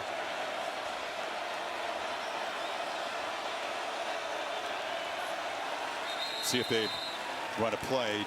Did wind it down to 1 on the play clock. Well, I'll tell you what, up 4 in your own territory. They've had success with the running game. This is a very interesting decision if, in fact, the board is going to call a play here. Yeah, I mean, you almost wondered sometimes late in a half, just trying to do a hard count to try to potentially pull the defense off. This would be a real, I mean, I know they're about being bold out here, but, you know, in your own 44-yard line, you get stuffed at the line of scrimmage. Now you give Bo Nix a chance. You're going to end this half potentially, you know, with a nice lead, start the second half. You get the first possession. Be surprised if they go, but you never know, right? Yeah, you never know. It could happen in a late night Friday game when you keep going for it in your own end. Don't make it. Give the opponent a short field and lose a big lead. It can happen. Penix is out here. I was a little wound up last night. In case you didn't think of that. I went to bed. I was like, this game's in hand. The Buffs went to bed too. Well, they're going to run a play apparently, unless they just try again to get the Ducks to flinch. They're going to throw for it. Penix, low throw. Did you get it? They're calling it a catch. Westover, the tight end, went down and scooped it off the turf. What an enormous play. Let's make sure he got it, huh? Hands underneath. Oh, what an effort. That is an incredible play. It's under review. They're going to look at it, but they've got to confirm this as a catch from what we're looking at. I mean, you talk about a swing play because he short-armed the throw. It was one of his worst throws today. Yeah, I think he just hurried it, but he gets bailed out by Jack Westover. I mean, you're talking about a tight end. Look at all of his momentum's going towards the sideline and just throws his hands out there. Did his arm underneath the ball control it? Because the ball came down and did touch the turf, Bill, but was that control before it hit the ground? I've got control. I've got to confirm this one. So control there, and then a ball hits. I don't know. Jim Northcutt has a decision to make along with Mike McCabe, because if that is reversed, Oregon's going to have the ball in Washington territory. And instead of Penix trying to march to extend the lead, Oregon could take the lead before halftime.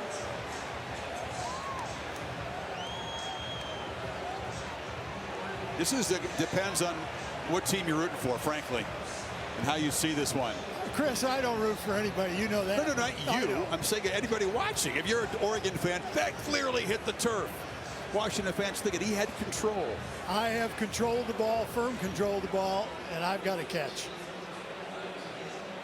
Westover, he's involved in that 2-point play. They threw it to him kind of on the little slant out of the wacky formation, so he's played a big role. I want to correct something we said earlier. We said Washington gets the ball started, and actually Oregon deferred. They get the ball to start the second half, so it makes this that much bigger.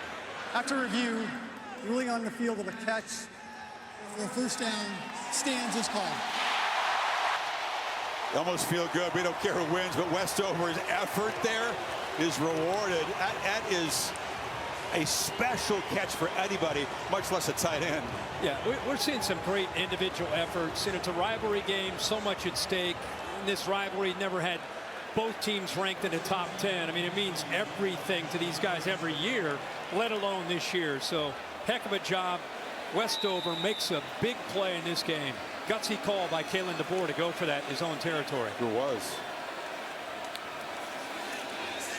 Penix steps up, and as he escapes, he's going to throw the ball. Was he down before he let it go? Brandon Dorlus brought the heavy pressure. He ruled incomplete, but they're checking to see if he was down. Yeah, it looks like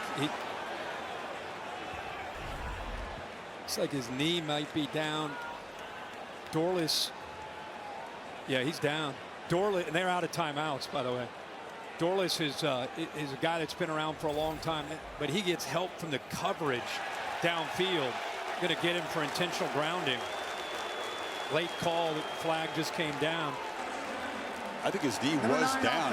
It would be a sack, not intentional grounding based on that. Right. Second down. Bill, would they review that to see if a sack, because it makes a difference in the yardage? If he gets a sack, then it's going to be right at that spot. Yeah. If it's intentional grounding, it's a spot foul. So the location's going to be the same. The difference is going to be if you go with the grounding, you've also got, because we're under a minute, 10-second runoff. 10-second runoff potentials. I haven't got the explanation from Mike McCabe yet. But place the ball back down at the 39. They haven't run 10 seconds off. We saw his knee down. It's 1 yard line. Yeah. Second down. Yeah, they're going to give Dorlus a sack. That's one of those speedy reviews that they do without it coming. Yeah. So now we're going to go back to a clock. Looked like the proper call. Good point, though, Kirk. The Huskies don't have a timeout here, which would be useful in this kind of situation, even as fast as Penix to move the ball downfield. Great coverage these last couple plays from the Ducks' second and third levels. Just no one open. Ryan Grubb, he's the play caller for the Huskies. Let's see, but he's got dialed up here. Ducks rush 4. Penix sideline route, intercepted. Odunze cut in, and he threw it right to Jaleel Florence. So a turnover sets up Oregon with 55 seconds to play. That's exactly right. They motioned him out, and he actually loses his balance at the top of the route, falls down. See how he falls down, but I think he was working inside anyway. So the first time we've seen a miscommunication here, Odunze loses his balance, ball is thrown to the outside. Heck of a job of recognizing ball in the air, looking back at the quarterback by Jaleel Florence, comes up with a critical turnover here at the end of the first half. Just the third pick thrown this season by Penix, and now Nix from the 49. Ducks do have 2 timeouts to work with.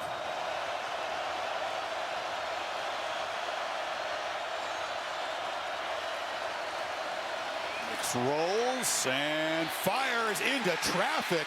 Tried to squeeze it in there to Franklin and Muhammad. It's been a good battle today. Broke it up. Risky. Very risky. Bo Nix taking advantage of this trying to take advantage of this opportunity, trying to get some points here, and then start that second half with that possession. Not that many people have successfully tried Jabbar Muhammad. 1.8 yard per attempt. When you target his guy, that is a tremendous stat for a defender. Nicks from the pocket, delivers, and time Franklin escapes the tackle and skips out of bounds at the 43. Good effort to get out of bounds there. Thought he might be brought down in bounds by Muhammad. They have the 2 timeouts, able to secure still those 2 timeouts. 42 seconds with a couple timeouts in college football. A lot of time with Bo Nix and his system. Sure is. They do need 2 here on 3rd. Each offense 3 for 5 so far on 3rd down. It's good efficiency. Bang! First down and more. Barrels down to the 32. See if they spend a timeout. The clock will begin to tick very soon after they set the chains here. I go back to that previous play. The job and the effort by Franklin to get those extra yards allows you to run the football. It's Nix looking to run, pumps over the middle, catch made. Tez Johnson dragged down, first and goal. Didn't take him long at all. They still have the 2 timeouts, and they'll spend one right here. Bo Nix improvises as well as any quarterback we've seen this year. So comfortable in that. Washington makes a mistake of getting upfield and allows him to step under and then outside to locate his receiver. Tez Johnson steps up, and then watch Tez Johnson. Look at that opening right there, and he already locates where he wants to go with the football. Right there, puts it where he can make a play and outrun the defenders. So just like that, Oregon, the 10-yard line, with a chance to come up with a touchdown here at the end of the first half. 2 elite quarterbacks do it differently, don't they? You're going to find Penix in the pocket almost all the time. Rarely does he throw the ball on the move. Nix, as you said, creates on the move beautifully. Yeah. And you know, this red zone area, if you go back to last year, red zone was critical for both teams. You know, Penix had the interception at the goal line. Bo Nix fumbled at the 1-yard line. Today, they've been flawless in this red zone area. Ducks trying to make it 3 for 3 touchdowns down here. Still have the 1 timeout. Long throw to the end zone, broken up. He tried to get it up over top Elijah Jackson, who was covering Holden. Well, Holden has come a long way from his days at Alabama, kind of a possession receiver in Tuscaloosa. Now they try to get him isolated one-on-one to the field where he can make a play.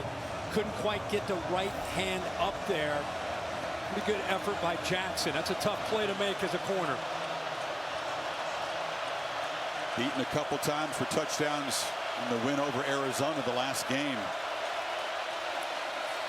Nix, another throw to the far side. It's caught.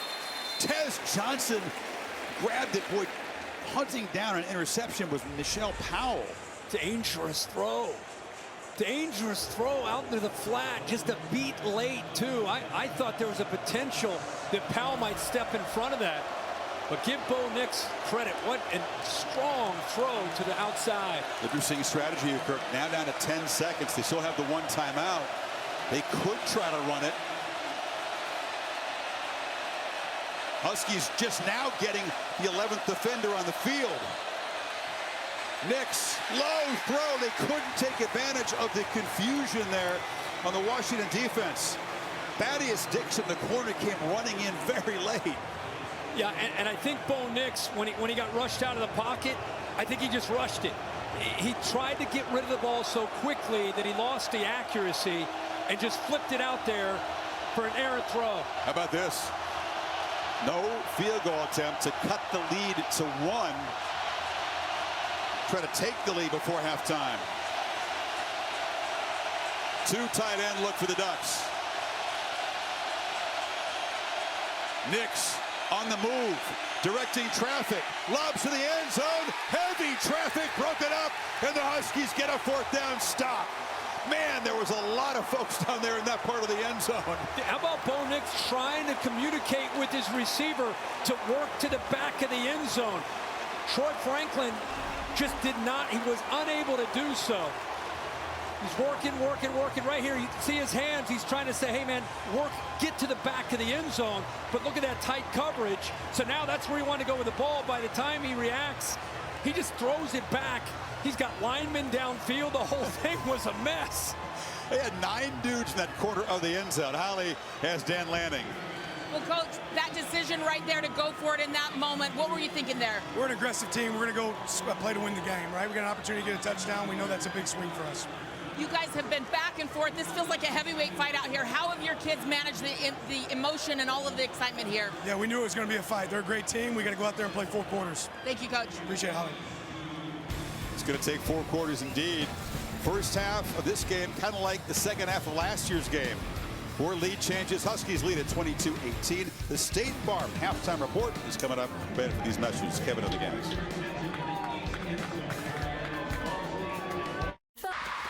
You're watching Tailgate Week, presented by Avocados from Mexico. Get the guacamole, the chips ready for the second half here. Hope you're having as much fun as we are. ESPN's college football on ABC in the afternoon. This presentation of the Pac-12 on ESPN, part of Avocados from Mexico Tailgate Week. Ducks get the ball to begin the second half. Kirk, this has been as advertised, a showdown of 2 really good offenses. Total perfect balance for the Ducks in the first half. 20 rush, 20 pass. The total yards almost dead even. 115 to 116. I think a lot of people were talking at halftime about what you and I were talking about, that decision. We'll talk more about that. But the reason Oregon's hanging in on the road is Bo Nix. His ability to create has been on display. He's shown that since he was a freshman at Auburn here. The awareness, knowing exactly where he needed to go in the effort with the stretch. Here again, he's looking backside, doesn't give up on the play, eventually finds Herbert for a touchdown. So what a first half, and a good job of mix and run with play action and his imprint. When he gets outside of the pocket, he's averaging 11 yards attempt. Neither defense is forced to punt since early in the first quarter. The Ducks have the 1 takeaway. Huskies got their first stop when an opponent had a goal-to-go situation all year at the end of the half. Opponents have been 7 for 7 coming in. Talked about Will Stein, the play caller from ex-Louisville quarterback. That's what he's dialed up so far. That's pretty good balance. Pretty hard to stop. Irving getting close to 100 yards. Has 91 now. Nix in the pump fake, throws a slant, and the catch is made short of the marker. Troy Franklin really hasn't gotten loose for a big play yet. Not yet. I think, again, Dan Lanning's decision there at the end of the first half, you could say, why not take the 3 points, get it to 22-21, you start the second half with a football. And logically, you could make that debate and argument. You could also make a really strong argument that your personality, and sometimes you're sending a message to your team on the road in this environment. Guys, we packed up here to win. We're going to be aggressive. So sometimes it's not just about the decision. It's about how you're affecting your team. Nix on the move and converts on the 3rd down to Troy Franklin. I feel like the Huskies may have jumped offside. There wasn't a flag there, but the flag came in the backfield. It's a hold on Cornelius, the right tackle. We're 65 offense. 10-yard penalty. We play 3rd down. The Rhode Island transfer, not too many costly penalties so far for Oregon. That one certainly was. Took away the first. Yeah, right there in front of you. Just loses his balance, and then he just grabs onto the jersey. There's no way of getting away with that one right in front of the referee. Puts Bo Nix in a tough spot now. 3rd down and really long. Tupola Fatui is tough to deal with. The guy they called ZTF. A lot of power and quickness off the edge. 3rd and 12 now.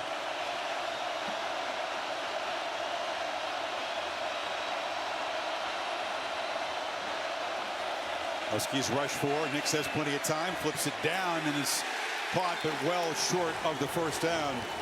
It's Herbert attacked immediately by Powell, and the Huskies defense gets a stop. Yeah, they sat back in zone and tried to get pressure with 4. He had plenty of time, but just all his options downfield are taken away. Thought he might try to sneak it into 3, the tight end Ferguson, but elected to go underneath. Giles Jackson stepping in, finally contributing this year, has a touchdown catch already. Back to receive the punt of Ross James.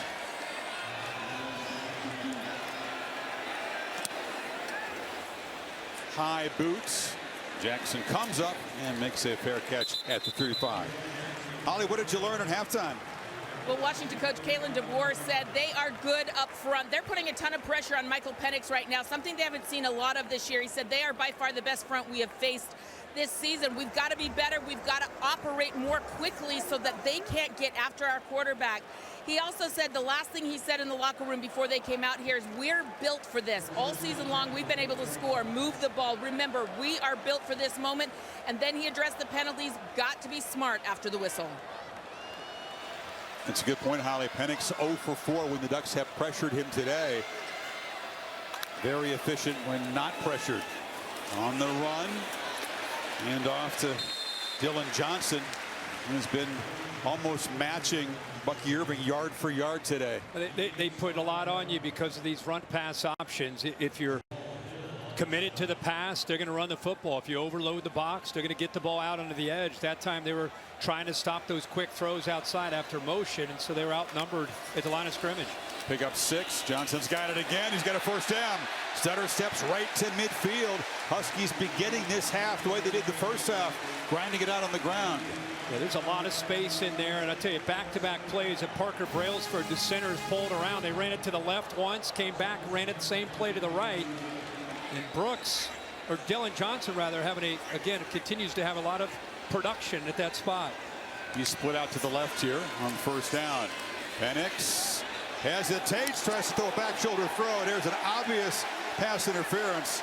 Devin Culp, the tight end, was just grabbed by Evan Williams. And got a hold of the jersey. Pass interference. Never saw the ball. We've seen a lot of that. These guys are in tough spots. Automatic first down. You know, it's easy to say, you know, what's going on here with some of these pass interference calls, but you're a safety downfield one-on-one. He never gets his head turned around and definitely grabs a hold of that jersey right there as he works back to the football.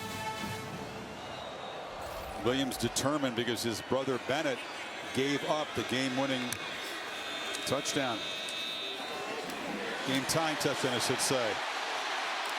Dunze in traffic gets down, and they'll move the 6 to the 25. And the corner, Kyrie Jackson, got hit. The linemen that were pulling out in front, I think one of them ended up taking him on. Actually, it's the safe, or the Two other Ducks down, actually, Lawrence. Chris. Yeah. And see Jackson down too, and the others, yeah, 2 guys down, both corners. So as they look at both Oregon corners, we'll take a break.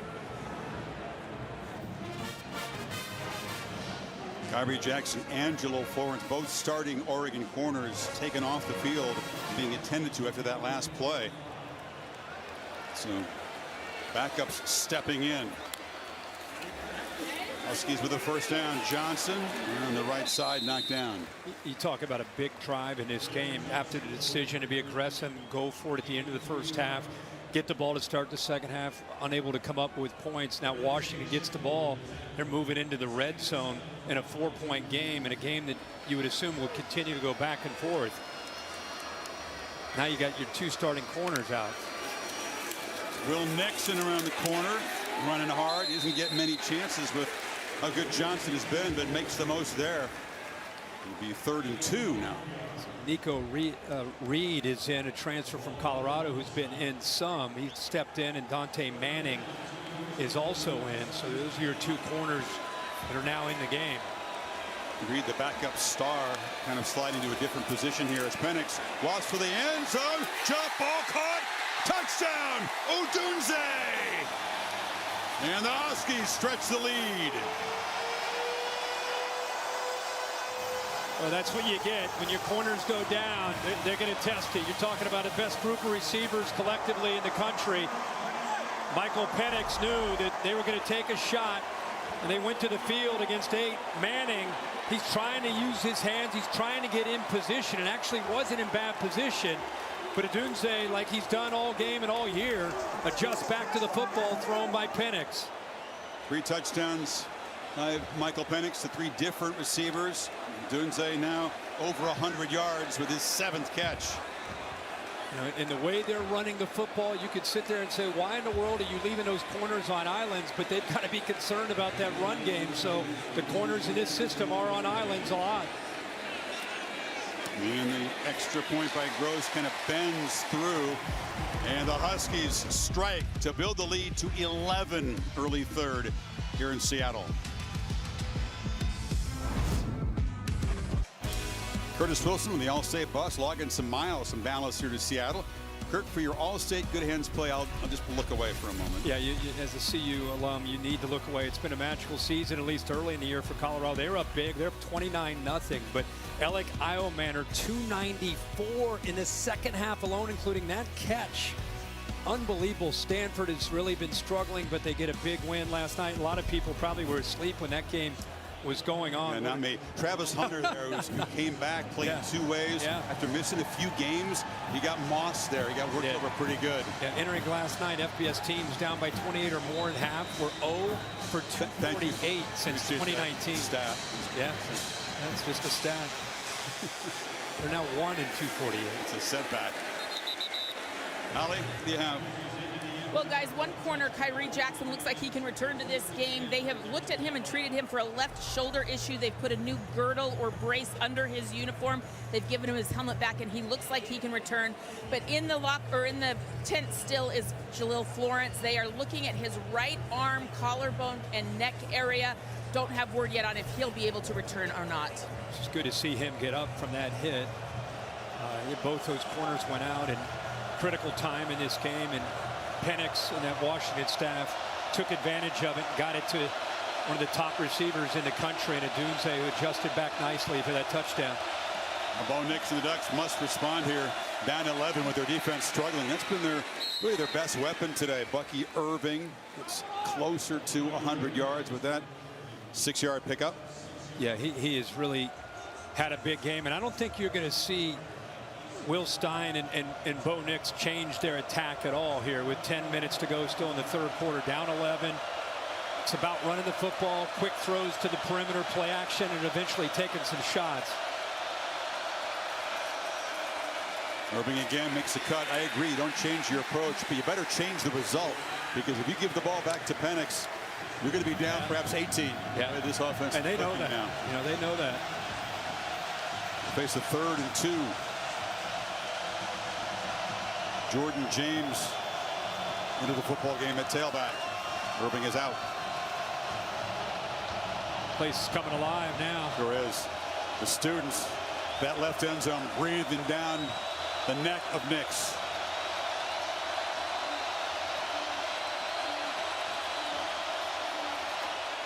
And up straight up the middle. That's a first down as Jordan James steps in for Irving and makes a crucial conversion. And the left side of that offensive line, looks like we got a man down. Trice, or actually that's ZTF, the other end on the other side. Look at the left side of that offensive line. Critical time, 3rd and short. Washington knows you're going to run it. They just collapse that side of the line of scrimmage. ZTF, as they call him, is trying to make the tackle. James just hard hitting from the start. The tempo, and as the wear and tear builds up, this is what we see a lot in rivalry games. He looks to be in some distress. One of the cool things about our jobs is sitting down in the production meetings. What an impressive guy he is. Sharp, you know, not forget football. I mean, Absolutely. just a guy you want to sit down and hang out with. And grimacing there. He's a guy that he was an All-American in that short COVID season before his Achilles had to work his way all the way back. 7 sacks in 4 games in the Achilles in 21. But yeah, he wants to get in sports broadcasting. See a future. If that's what he decides to do, he'd be a natural. He's hoping he can go back in. Looks like they're looking at that right shoulder. So Ducks on the move. First down. Irving back in the football game.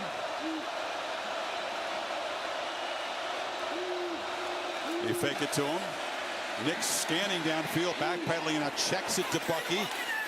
He sidesteps one tackle, knocked down after a short gain. And they showed pressure and then ended up sitting back into zone, and that looked like maybe a screen, but it wasn't. He's just checking that ball down to Irving. Everybody downfield is taken away, but they did go to a 1st and 10 pass. We've been seeing a lot of runs on 1st and 10. Washington's defense, man, they're flying around with this lead. Irving in the flat. Eludes one tackler as he always seems to. Stiff arm, knocked out hard right near the first down marker. One guy very rarely gets him down. No, and again, that's what you have to do, right? You're going to bring the blitz. It potentially affects him. You got to make that play. That's what they emphasized these last 2 weeks, are tackling in space. We got some confusion with Washington. They don't know whether they should be on or off. They got 11. And the Ducks try the running game again. That time Irving going to be dragged down from behind there by Powell.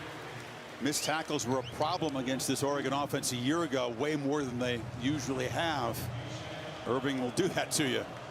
He's up to 17 carries now, over 100 yards, and they'll bring in James. You know, you think about him bouncing a lot, those jump cuts left to right, which he does, but he's tough to bring down with that. Kind of has that low center of gravity with strong lower half. Here they come again.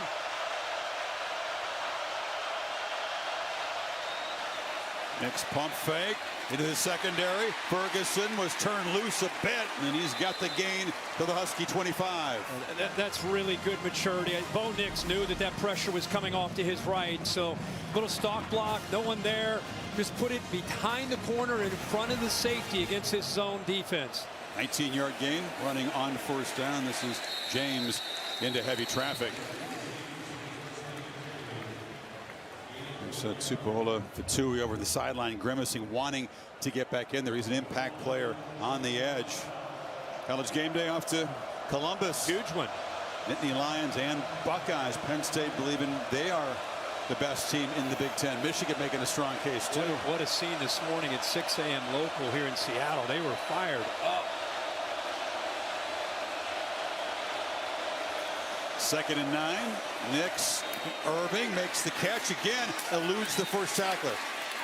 Almost no success getting him to the ground with the first guy tackled right near the first down marker. Yeah, it's one thing to emphasize it. It's another thing to actually have to go out there and do it. You know, this young man is so valuable to this offense every week, but especially right now with this. They're backed into a corner. They got to rely on him to make people miss and make plays. I love how they're keeping him fresh, though. They're sprinkling in Jordan James just enough to keep Zero healthy and feeling good with those fresh legs, that we can make plays like that to get first downs. Irving's given name is Marquise. He goes by Bucky because that's who his dad gave him that nickname. Nix on the move. Gets the ball to Tez Johnson. He lost his dad when he was just 2 years old. He's been a real survivor, Bucky Irving. What a story of resilience. Just found a football family in Minnesota and came here to Oregon kind of for a fresh start. Yeah, it's worked out really well for him. That one of the most beloved players on the team. Everybody appreciates his approach, his mentality, part of this family, and how hard he works. It's nice to see him be rewarded on Saturdays. This offense wouldn't be nearly as effective without him. They lost some high-quality running backs, Oregon did, when Irving arrived from Minnesota. He's got the football again, and he's knocked down. That's a heck of a tackle. That time, Asa Turner, one of those backup safeties, wasn't having it. No, and they're getting more and more involved when he starts to get, the quarterback turns to go to that zone read look. These safeties are starting to fly down to try to get numbers, to try to leverage the football against Irving. Turner broke his hand, missed a couple games. Back in the fray here and making a nice play to set up a 3rd and 6. 3 tight ends in the ballgame for Oregon. James is the back.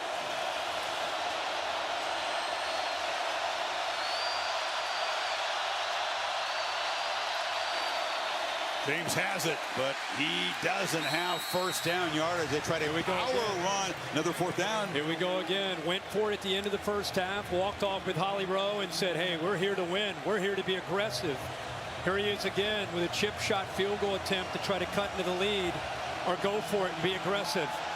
Difference is now, Kirk, he's down 11. Yep. You can make it a 1-possession game if you opt to, but he's going to do what he did in the end of the first half.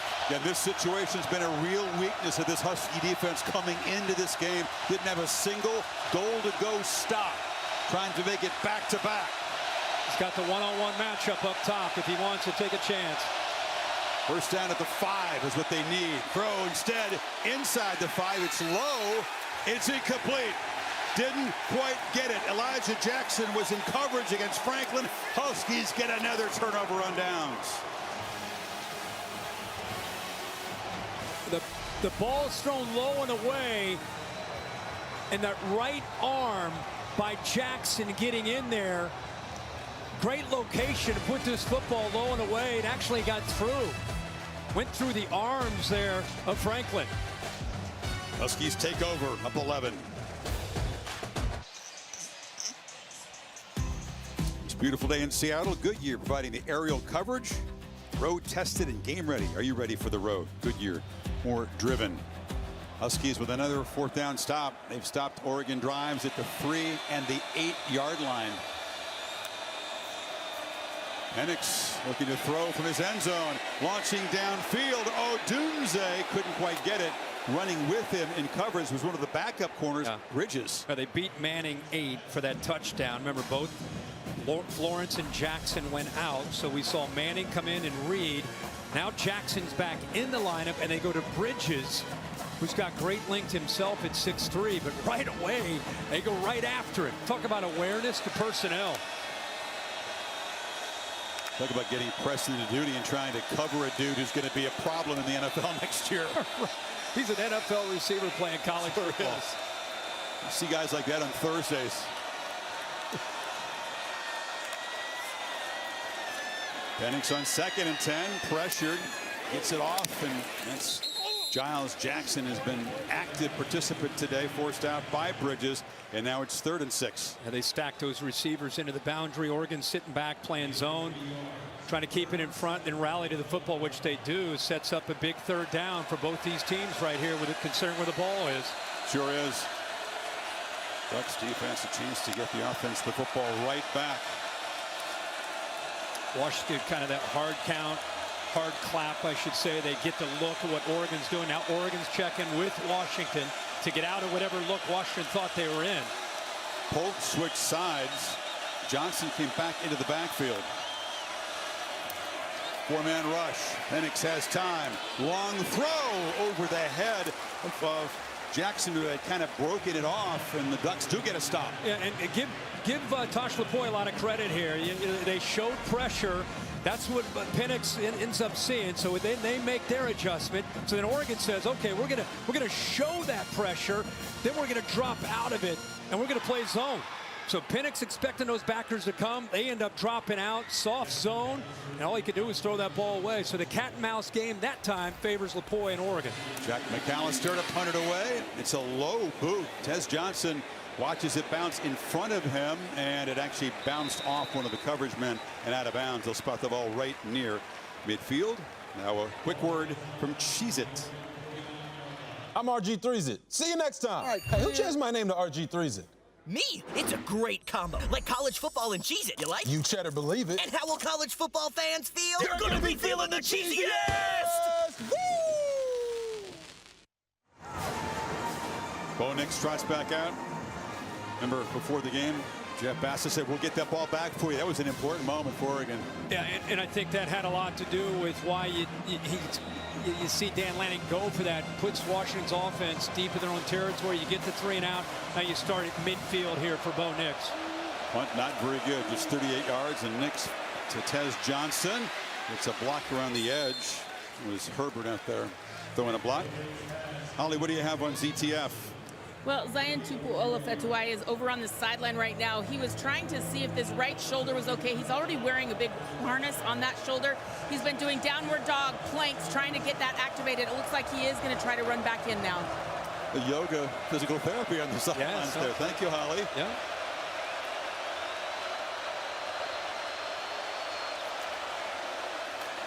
Slant. Catch made by Franklin. It's one of the bigger impact plays that he's made today. They've kept the Ducks' top receiver pretty well in check. That was for 16. Again, zone. Powell, who's in the flat, went out with the inside receiver that worked outside. It opened up very, very nicely. Easy throw from Nix. 4-man rush, lots of time. Launching downfield. Wide open is Franklin.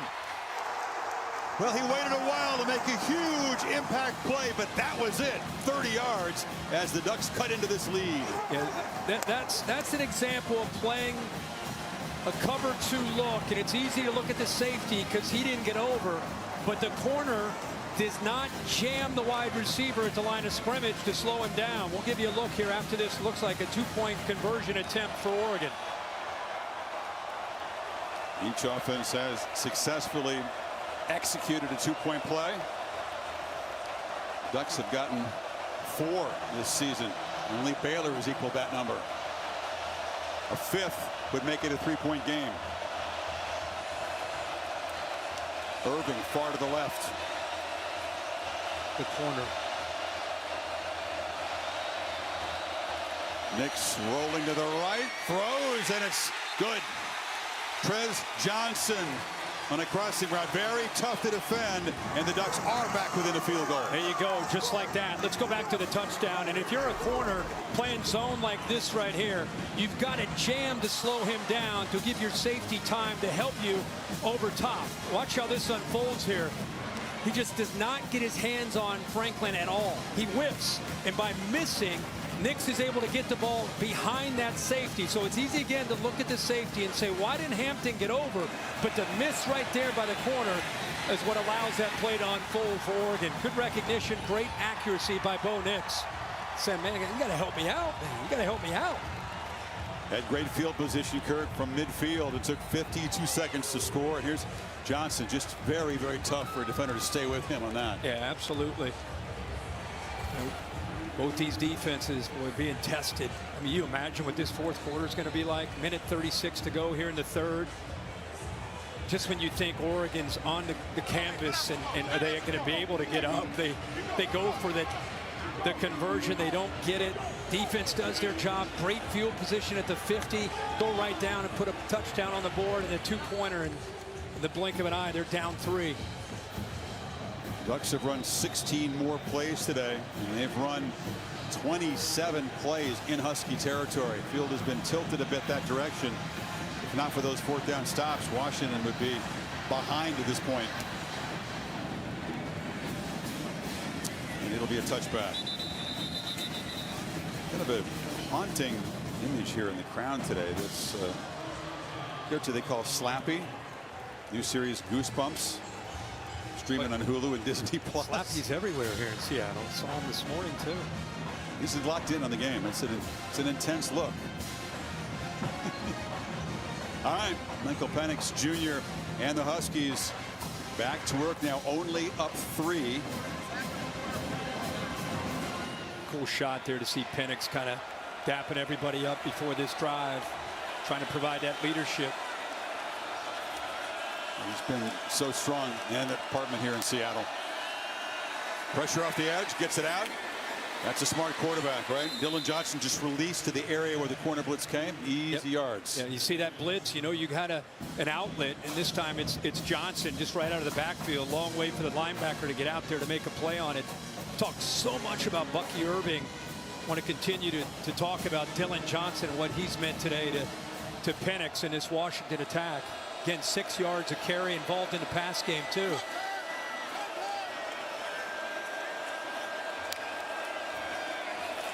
Second down, Penix launching downfield. Another one of those 50-50 balls. They tested Bridges again with Odunze. Man, I tell you what, it's not. You talk about a tough assignment for any corner in the country. You're going to come in because the starting corner Florence is out. He's had a rough day against Odunze. Anybody would. In the first couple plays you're out there, they're taking you downfield vertically, and you're holding up stride for stride. Penix not really his best throw. Didn't give his receiver a chance to make a play. Good coverage. 3rd and 5. Polk motions across. Penix has plenty of time. Slings it incomplete. Again, he was trying to find Odunze against Bridges, and he held up again, Kirk. 4th down. He sure did. Man-to-man coverage across the board.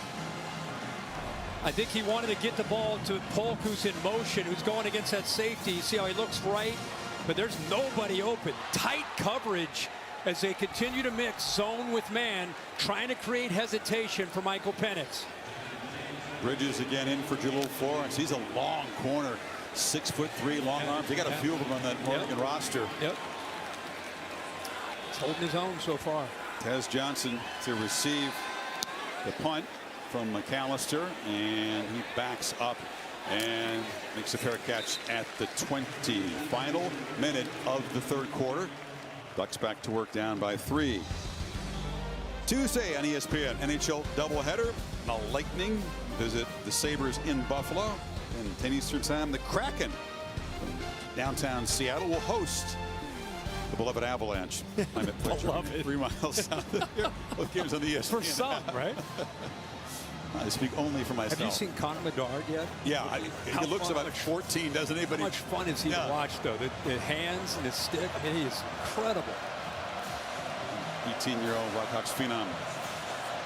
50-yard punt. And now Nick's right back to work. Terrence Ferguson, only a 2-yard gain. Tackle made by Elijah Jackson, who's having a terrific afternoon.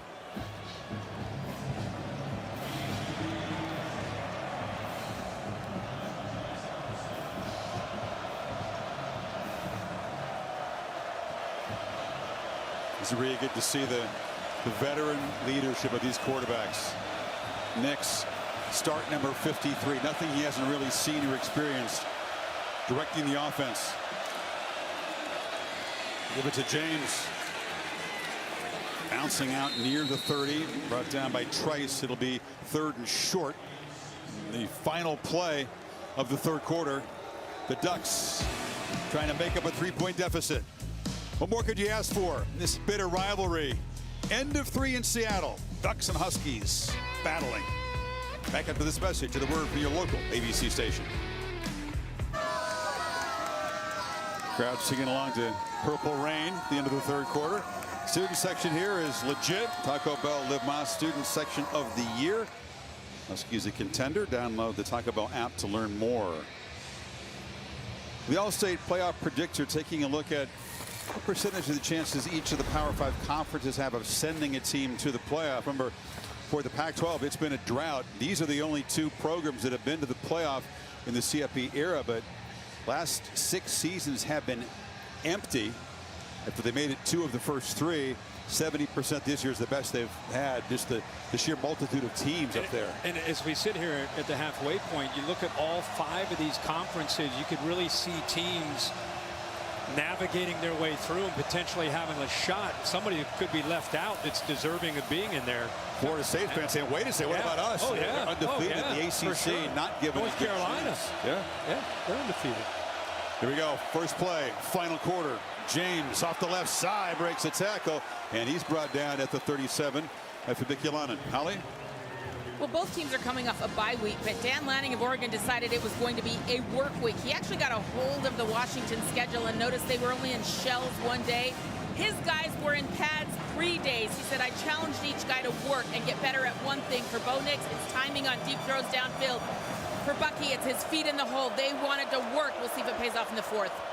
There's Nix on the move and launching downfield. Franklin's got it, and he's dragged down inside the 15. Deep ball, he beat Elijah Jackson that time. The Ducks sprinting down to play fast. Those safeties are starting to creep down. There's no play action, but they're occupied by the tight ends. Creates one-on-one on the outside. Bo Nix is as comfortable and maybe more so out on the edge, out on the perimeter, throwing on the run as he is in the pocket. Delivers a perfect strike for the big game. They don't create nearly as many big downfield strikes as the Huskies, but that 49-yarder sets them up with a chance to claim the lead right now.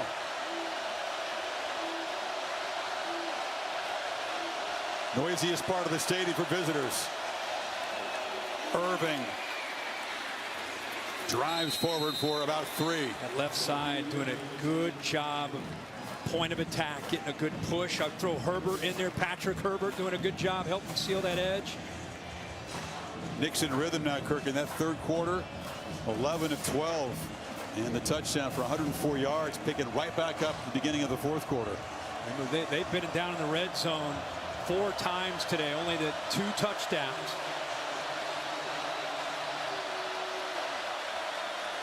Irving out. James is the back. He's got it. Stutter step. backing up, barreling all the way to the end zone. Jordan James would not be denied, and the Ducks claim the lead. Again, Bucky Irving, right? Talk a lot about Bucky Irving, and he's great. I told Chris in the first quarter, seen this kid play since high school, and this is who he is. Jordan James is a physical runner. Goes through 2 or 3, and then finally a 4th Washington Husky defender to finish that play off and get into the end zone. So the Ducks from 11 down have now claimed a 33-29 lead. 10-yard run. Ducks ground game, physical and effective today. Now it's Pennick's turn.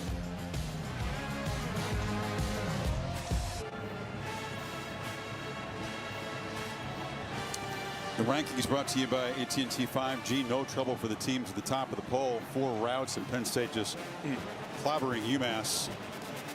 This is the battle of the day here in Seattle. First time ever these programs have collided as top 10, and no one disappointed. Now Penix and the Huskies will have to answer. They were up 11 not too long ago. This Ducks team might be wearing the eggshell uniforms, but there's nothing fragile about them. Bernard escapes, gets a block. Jeremy Bernard knocked down near the 40, so good field position for Penix. That's the first real long return of the day. Cole Martin made the tackle. Just want to go back to the end of the first half when Oregon went for it, and a lot of people thought Dan Lanning should have kicked a field goal, and then he got another red zone opportunity when they got the ball back in the second half, decided to go for it. Didn't make either one. We talked about how it was maybe it wasn't logically the best decision, but it fit his approach to come into Husky Stadium, an aggressive mindset. He knew that he had time. He knew he could keep his team engaged and being the aggressor. And right now it's paying off for him, keeping him thinking and attacking in that manner. Effective 4th down conversion in the drive. They've been very successful when gambling, going for it. Husky Jeremy Bernard, who made the return, is down on one knee. Made his way back to the huddle, but then went down to that one knee position. Again, already down Jalen McMillan, who returned to the offense. As Holly said, he was a big part of the game plan. Looks like he may have re-aggravated the leg injury. Bernard, he could play in the slot, stepping in. Giles Jackson and Polk and Odunze. 32-yard return by Bernard is being helped off. There's McMillan. Sets up the Huskies with their best field position today. Then the Ducks amping up the aggression, Kirk. Yeah. After halftime. Absolutely. Remember about Penix. I know these last couple drives haven't gone his way, but he's very comfortable in these competitive games. We're not to this point yet, but just to let you know, he's got 3 career game-winning drives, including last year in Eugene. On the edge, Johnson strung out and dropped behind the line of scrimmage. Those eggshell uniforms swarming him. Bridges got there off the corner. Yeah, this time they do a better job of keeping the edge to the defense and flying to the football. Jeffrey Bassa, who's the leader, see how quickly he reacted, takes on that big offensive lineman, and then the rest of the defense is able to run to the football. Talk about Bridges in coverage 11, the backup corner in the game, that time involved in run support. Huskies behind the 6 on 2nd down.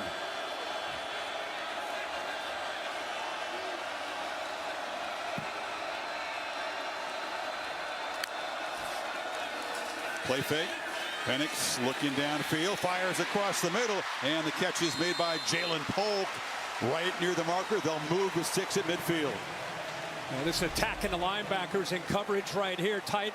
You'll see a receiver go here. Watch the backer clear out with him. And when you clear those linebackers out, look at that throwing lane. And again, he's throwing darts back there when he sets his feet. Odunze and Polk have combined for 180 receiving yards today. Jackson chipping in 50 and a touchdown.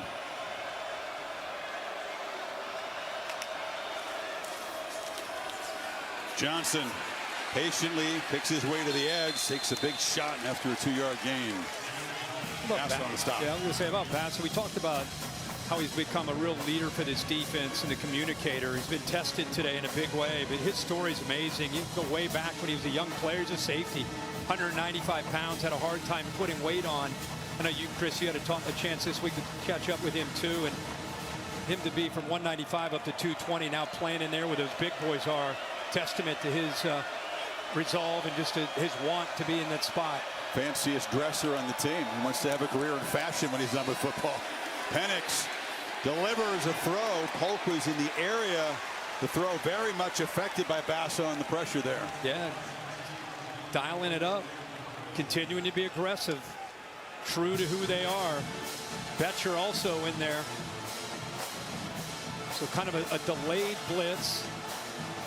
Like I always hear it referred to as a green dog blitz, kind of looking to feel that the running back, but both backers got in there.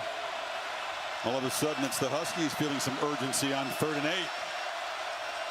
Penix certainly hasn't looked totally comfortable after halftime, has he? I don't know if he's not a shot. He didn't quite look comfortable on the bench. And the Ducks had the ball the last time. Pressure again. Hit as he throws, but the catch is made for a first down. And Polk, clutch. Penix doesn't look 100%. He goes down to his knees. Johnson pressured him and hit him hard, but he played through that. Yeah, and they brought both the backers and then dropped one and then off to the left. Right as he releases that football, Tysheem Johnson hits him, but he had enough on it to get it there for that first down. This is Penix showing some toughness. It's a 4-man rush, launching to the edge, and once again it's Bridges in coverage. This time he'll draw a flag intended for Polk. He's been tested and come up big so far.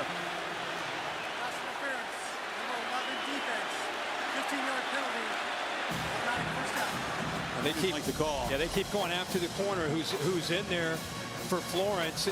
You know, it almost looks like he's not involved in the play. And I guess, Bill, the only thing is it because he didn't find the ball. He's pushing there. If you go frame by frame, you could see something on any play, but the contact looked like it was very late. He had the one hand up on the front of the jersey, and they might have called that for a restriction. Oof. Moves the ball to the 20. Penix, I think he's still gritting his teeth. He's been hit more than he's used to being hit. Yeah, even when he gets the ball off, he's getting pounded.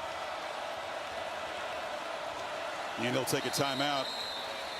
Play clock was winding down as he looked to try to come up under center. So Washington spends one on the march here. Ducks up by 4. Goodyear giving us these beautiful aerial pictures, celebrating the challenge of road games everywhere. Are you ready for the road? Goodyear, more driven. There's boats that are parked down there, right to the bottom of your screen. That's where I was. I was hanging out a little bit before the game there. The Miles family and the big dog boat. Great tailgating scene. I behaved myself, but it's a fun place to be. It really is. Did you get any food down there? I did not. It was a quick visit. We had business. Yeah, I got you. More business tonight on ABC. Big one in the ACC. It's one of the biggest games of the year in that conference, even though the Canes slipped up the last game. Drake May and the Tar Heels ranked number 12. Yeah, what was the game day consensus on that game? It's a mindset game. Miami, after last week, everybody talked about they should have taken a knee, whatever the case. The bottom line is they lost a game. Everybody questioned it. They got to come in ready to go. It's a hit on Penix. Driven to the ground there. I think by Tysheem Johnson. I think he's been dealing with something and grimacing a lot, trying to manage this pain in the drive. Got a first down at the 20.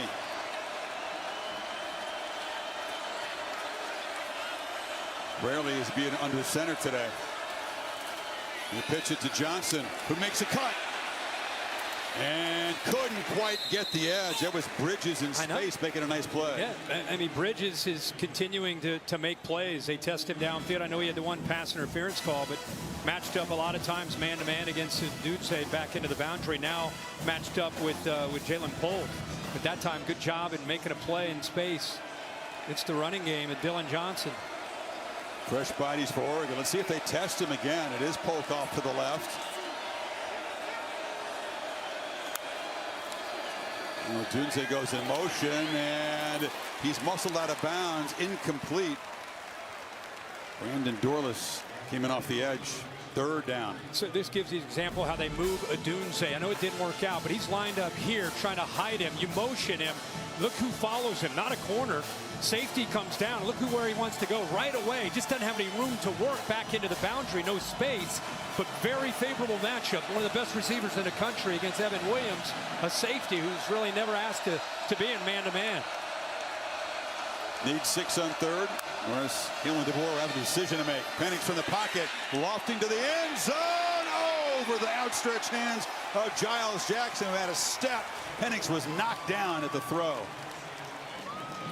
You know, they didn't bring pressure. They brought a late blitz, but Penix gets hit again. He waited to the last possible second as that pocket collapsed around him.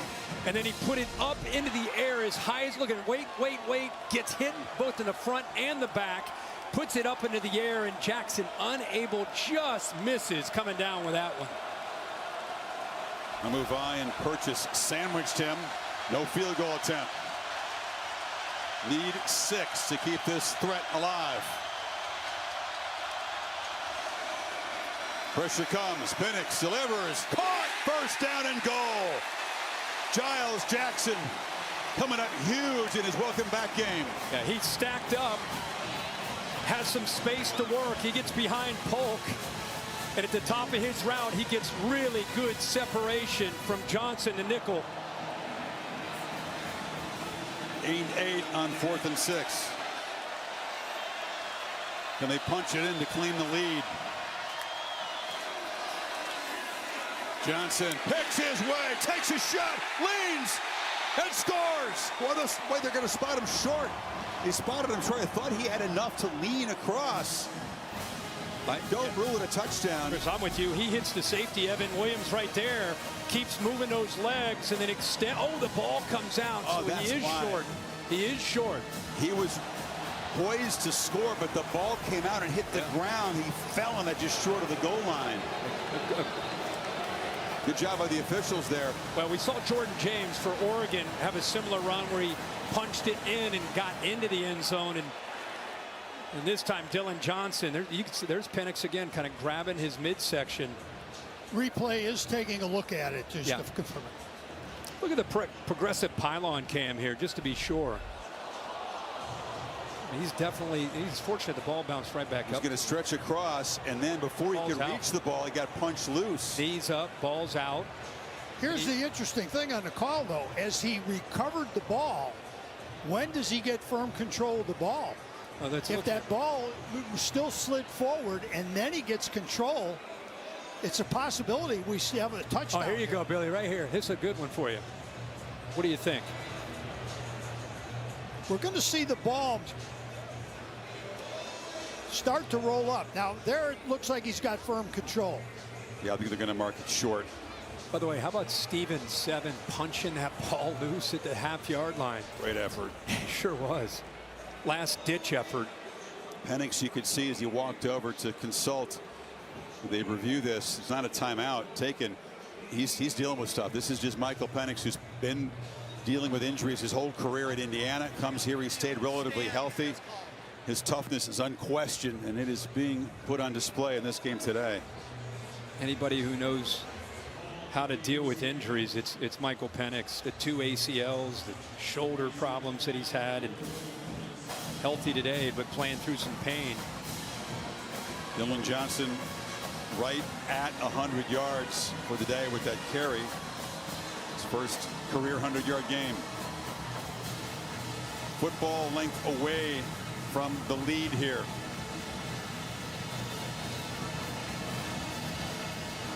Washington with 3 tight ends in the game.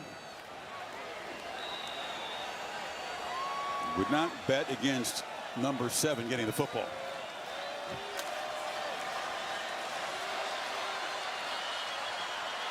It's a wildcat look. It is him getting direct snap, but they're ready for Johnson. He'll lose a yard. It's 3rd down. That looked like Brandon Dorless to me, able to use his quickness to be able to get some penetration. The ex-Husky Kentucky Tamani was right there side by side with him. Right here, look at this penetration, able to shoot through those gaps. So one thing when you go Wildcat, you become much more predictable. This is a tougher situation now. It's ball back at the 2-yard line.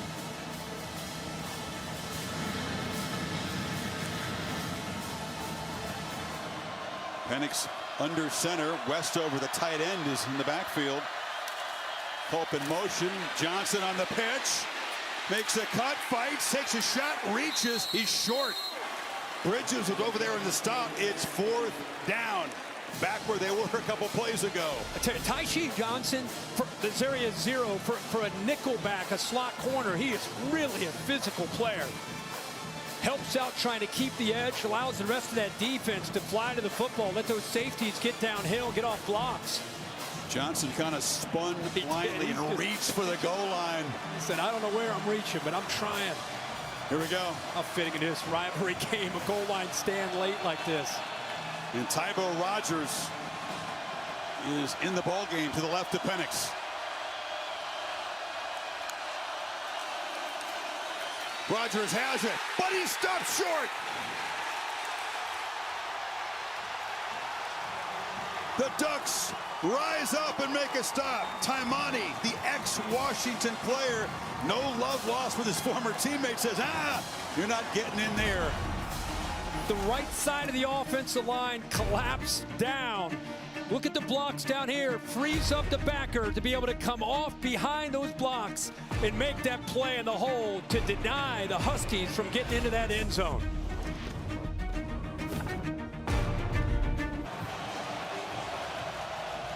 Biggest moment of this game so far. So much offense featured, and there's the big fella, Taki Taimani. Played a couple seasons here at Washington, transferred to Oregon. He wouldn't really fraternize with his ex-teammates on the field. And Autzen last year said, hey, Oregon, better NIL. Sorry. Oh, boy.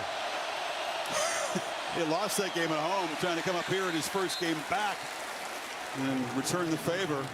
Dan Lanning challenged his offense when they took the field and really engaged with that offensive line, just firing them up, letting them know at this point in the game it is. And the defense just stepped up. Look at that emotion right there, challenging them. They need first downs. At the very least, they need to flip the field, not give Penix great field position with 6 minutes to go here. They've been able to lean on the ground game a lot today. Nix carries it this time, dives forward, and will set up a 3rd and short at about the 10. You know, that last play, Chris, we were looking at it at the break, and I thought, boy, I don't know, Washington fans are probably going to talk about this. They're running a counter play here, and they end up running it back to the right. It's just very complex and confusing to see in a critical play, see you pull lineman left and then run without a quarterback who's much of a threat as a runner, run back to the right, and Oregon just blew that up. It's tough too, Kirk. Tybo Rogers hadn't carried the ball all game. Got it that time for the first time. Can the Husky defense get off the field here? Ducks need 2. Big stop. Jordan James ran into a wall. They called a timeout just before it. Wow, what a moment as Lanning able to spot something and spend a timeout. So we'll do it again. 3rd and 2. You come back.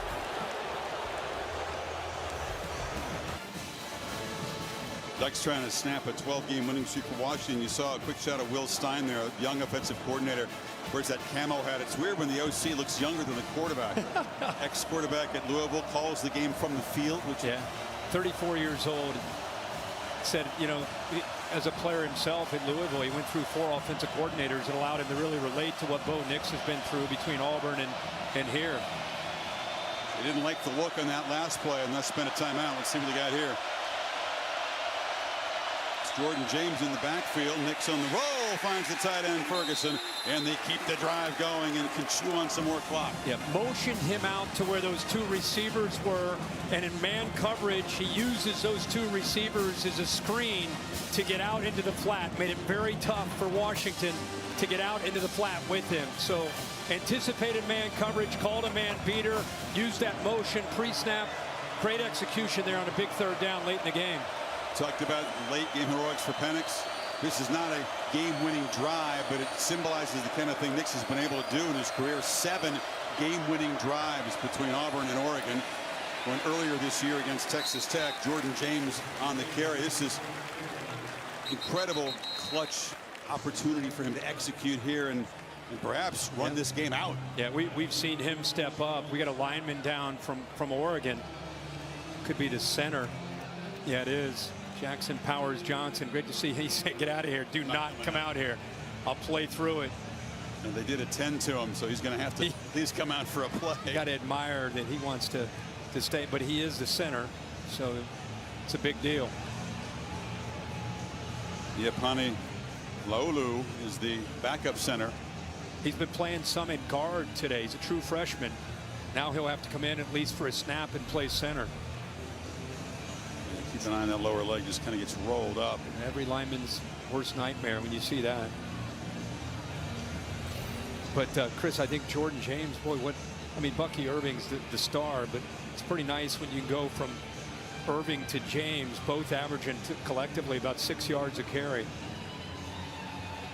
Nix as a runner hasn't been terribly effective. Had the one scramble for a 13-yard first down. There he is working with the new center, who's a true freshman, by the way. Well, I mean, look at the quarterback. He's going through okay. Here's what we got here. He's showing him the technique. That's when your quarterback's like an offensive coordinator. He's been playing college so long. Offensive line coach here. Yeah, right. I loved his reaction when he went down. He's kind of waving everybody off. No, you don't want to leave the game. You've worked so hard. It's been a terrific day for this Oregon offensive line. 458 total yards. They have run it right at Washington.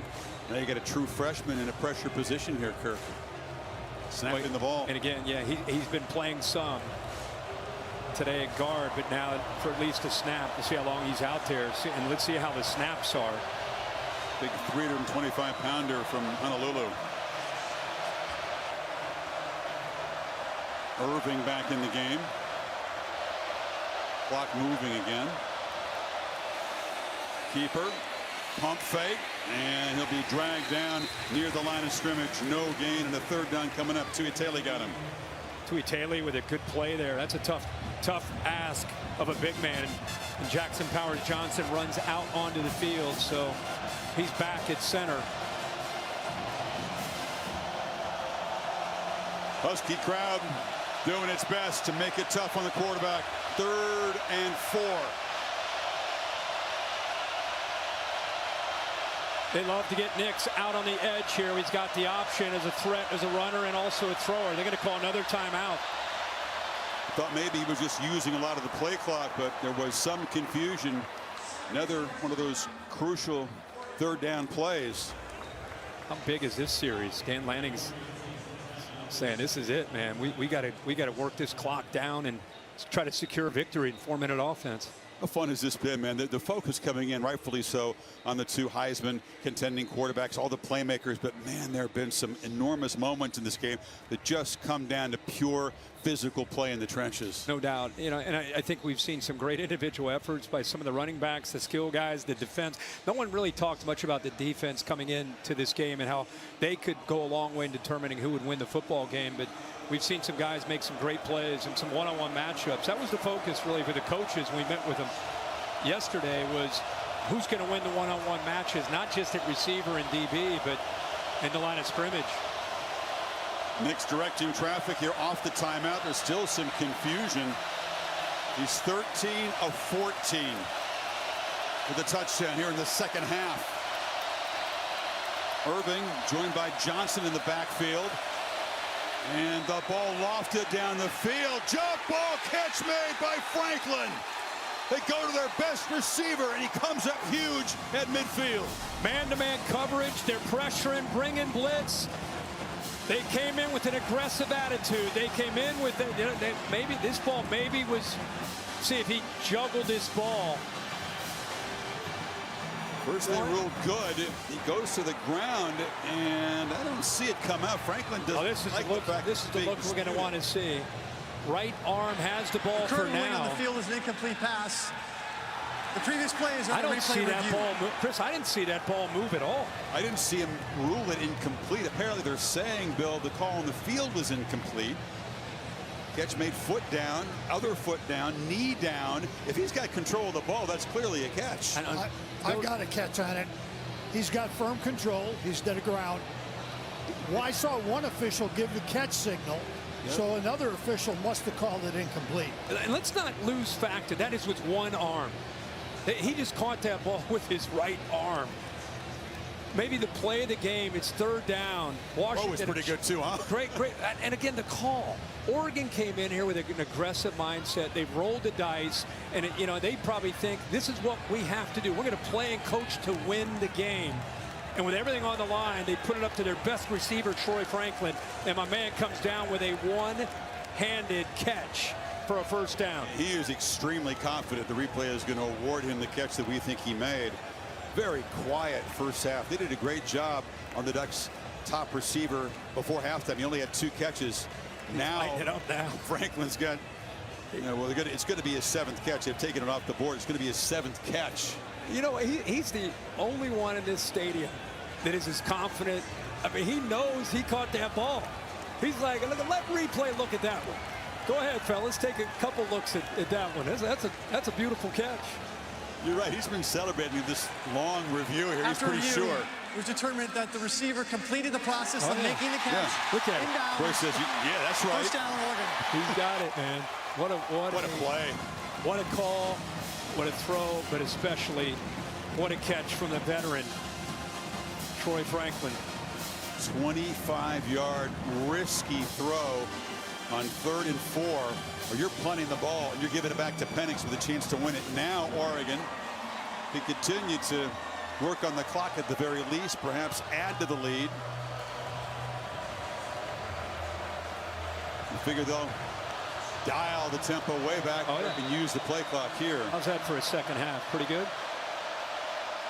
1 incompletion.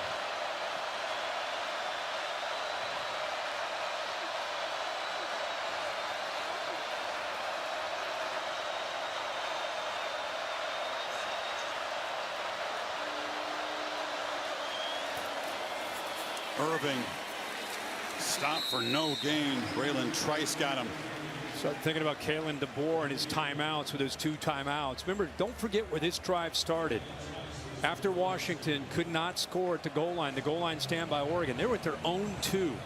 And Kalen DeBoer knew that they had to get them off the field. And if you think about Dan Lanning, we showed before this drive started, challenging that offensive line, all that emotion, used 2 of his own timeouts, basically put all the chips in the middle of the table, knowing that this series and this drive could be it for this game. DeBoer may spend a timeout, Kirk, here if they can make a stop and force a 3rd and long. We'll see. They'll have to. Irving again. Nowhere to run, but he finds space anyway. Somehow squirts free, gets within a couple of yards of the first down. How did he do that? Yeah, there are 2 defenders right there. I thought Hampton would make the play there.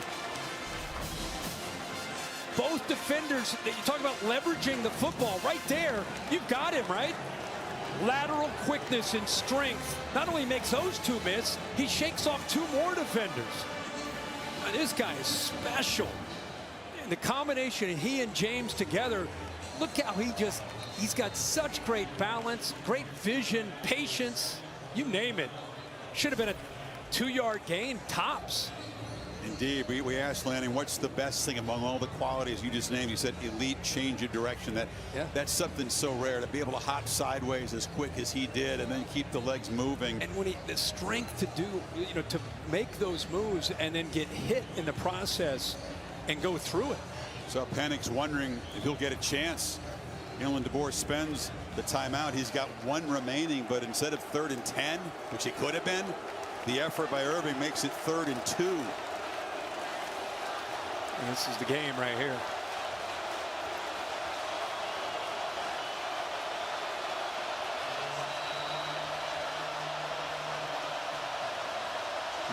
He just wants one more chance.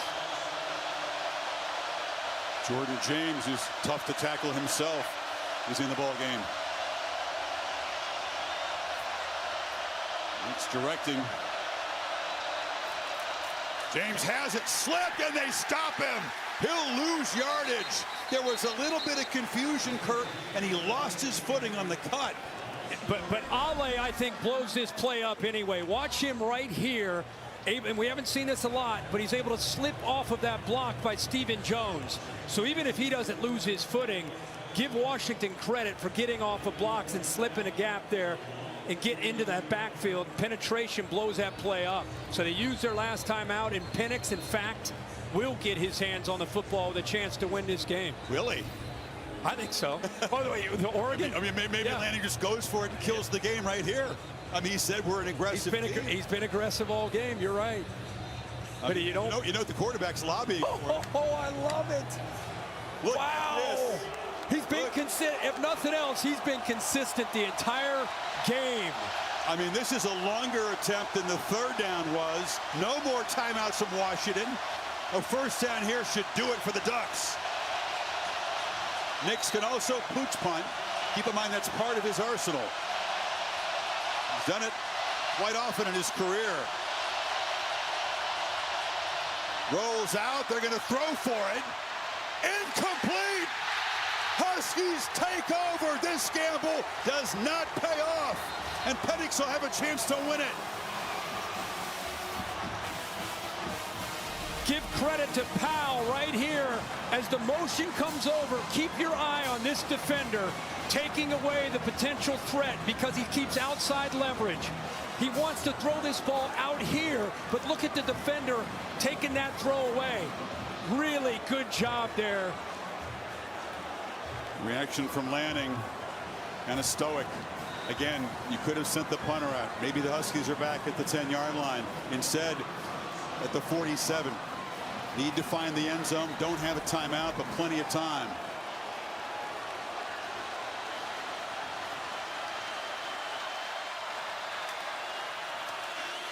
Penix backpedals, goes right downfield and in traffic. It's Polk with a leaping catch at the 16. 34 yards. Now they got to slow it down, right? Right.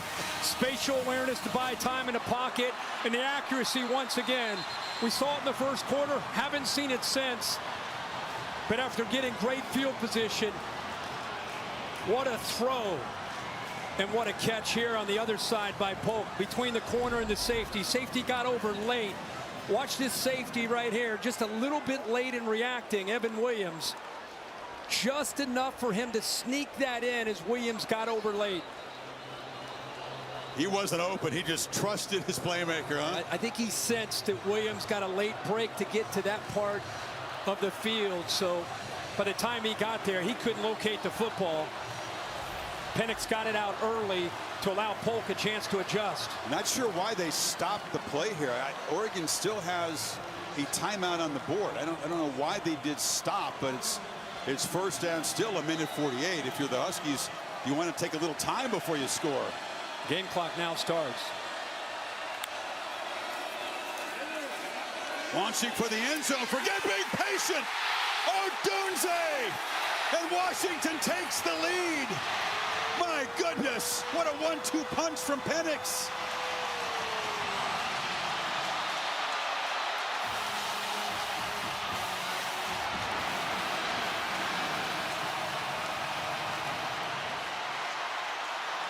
But will they regret scoring so quickly, Kurt? I'm enjoying the scene, right? Just take it in for all it's worth. But that was my first thought, is 2 plays. Now you gave Bo Nix a minute 38. They're going to go for the extra point here to go up by 3. I mean, sometimes a lightning strike, big play offense isn't exactly what you need. They had to get a touchdown, which they did, but they did it in 2 plays in 33 seconds. Yeah, generally, when you see a safety on the hash here, he's there to protect against a threat into the corner. Here, Evan Williams, all the action goes right. He takes a couple steps to his left, and that's just a quarterback trusting one of the best receivers in college football. Looks off to safety, puts it up, hopes that his guy can adjust. Remember, that's a backup corner in a game for Florence. They go after him again. Ball is thrown to that back shoulder where he can adjust. Bridges never locates the ball, and the Huskies in 2 plays are on the board for the lead. Odunze continues to be almost unfair at the college level, and Michael Penix Jr. throws his fourth touchdown pass, and Ryan Grubb, old Coach Grubb, who was a strength coach back in Sioux Falls, right? Versus where DeBoer got his start. Hey, put on your seatbelt, boys. We got a minute 38, and Oregon still has a timeout. All they need is a field goal to send this thing into overtime. They were not at all conscious of using the clock, of taking away some of this time for Oregon. And you do wonder, Gary Bryant Jr. will let this one go. They'll just spot it at the 25. And here's the call from the Huskies radio network. 100 yards on the ground. Might not hurt to try a couple run plays. Johnson's on the right hip of Michael Penix here. 18-yard line of Oregon, Dogs down by 4. Snap, Penix to throw. Goes for the end zone. Off the left sideline. Touchdown, Washington! Fireworks shoot up. Touchdown of the game. 8 catches for 128. Here we go. Bo Nix trying to engineer another game-winning drive. Done it 7 times in his career.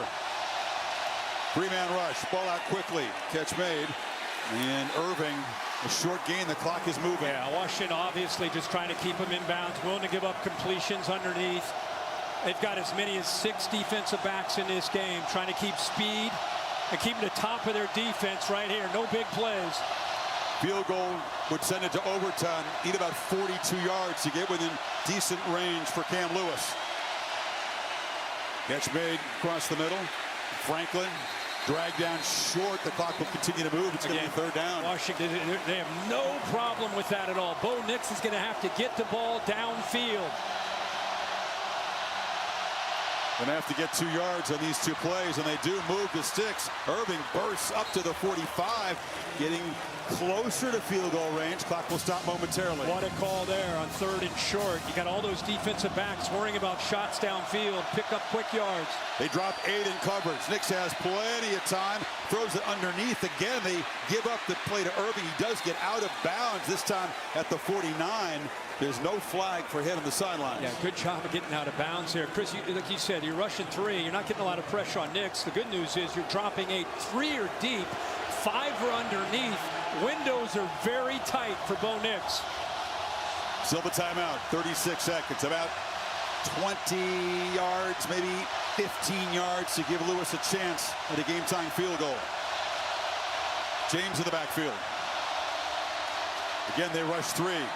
Nix checks it down to James. Can he stay in bounds? No, they do get him to the sideline at the 50, down to 29 seconds. You're just looking downfield initially and then just checking it down. Washington doing a really good job of matching up those crossing routes underneath. Bo Nix, typically in these situations, as we saw just a little earlier, Franklin is his go-to guy.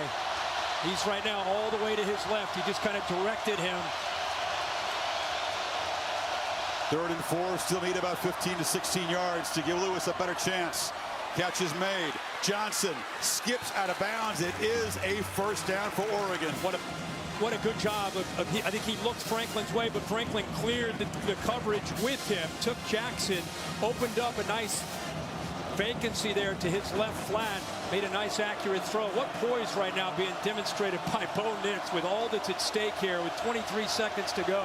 Some pretty gassed Husky defenders having to dig deep.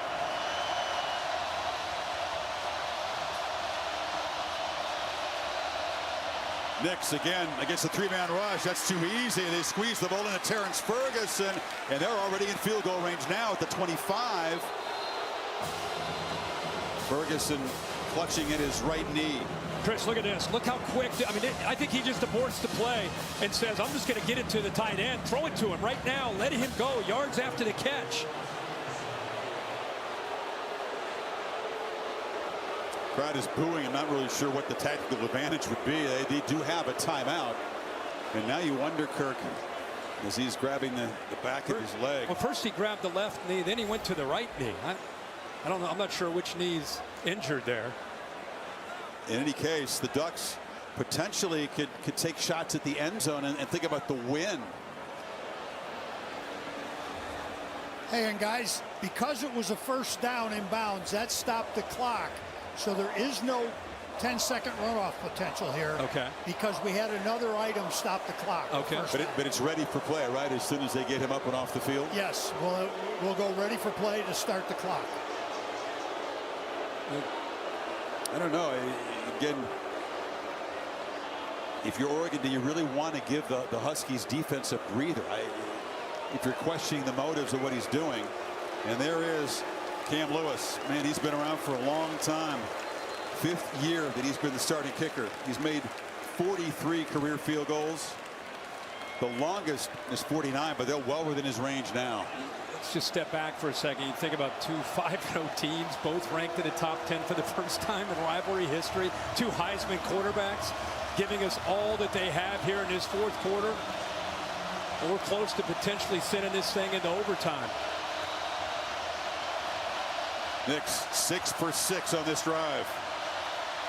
From the pocket, incomplete. It was James out of the backfield, down to 9 seconds. One of the few times Bo Nix on this drive actually got some pressure. So they were not taking a shot at the end zone. They're playing for a shorter field goal try. Well, that in man-to-man coverage against a linebacker, if James catches that ball, he's down that left sideline. Definitely a first down and inside the 15. So what do you do here, Kirk? Do you play for a shorter field goal? Do you let him take a shot downfield knowing you're in range? Yeah, you still have the 1 timeout. I mean, but I thought James maybe a threat still to run the football just to try to get closer and stay in the middle of that field, but he's out wide to the right. Play clock at 3. They just get the snap off. Nix just kind of throws it away. The pressure was coming. Did not want to take a sack there. And now with 4 seconds, here comes Cam Lewis to try to send us to overtime. That play didn't look good from the beginning. You know, the timing and the rhythm of it, but it comes down to a field goal attempt here for the Ducks on the road to try to send it to OT. Long way from home. He comes from Charlotte. Lewis, dead center. He kept it right there from 42.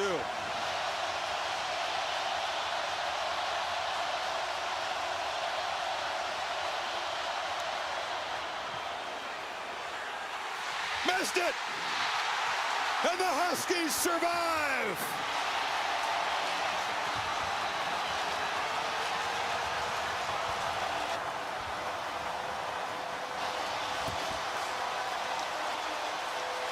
Lewis is consoled, and the field is stormed, and Washington has won it.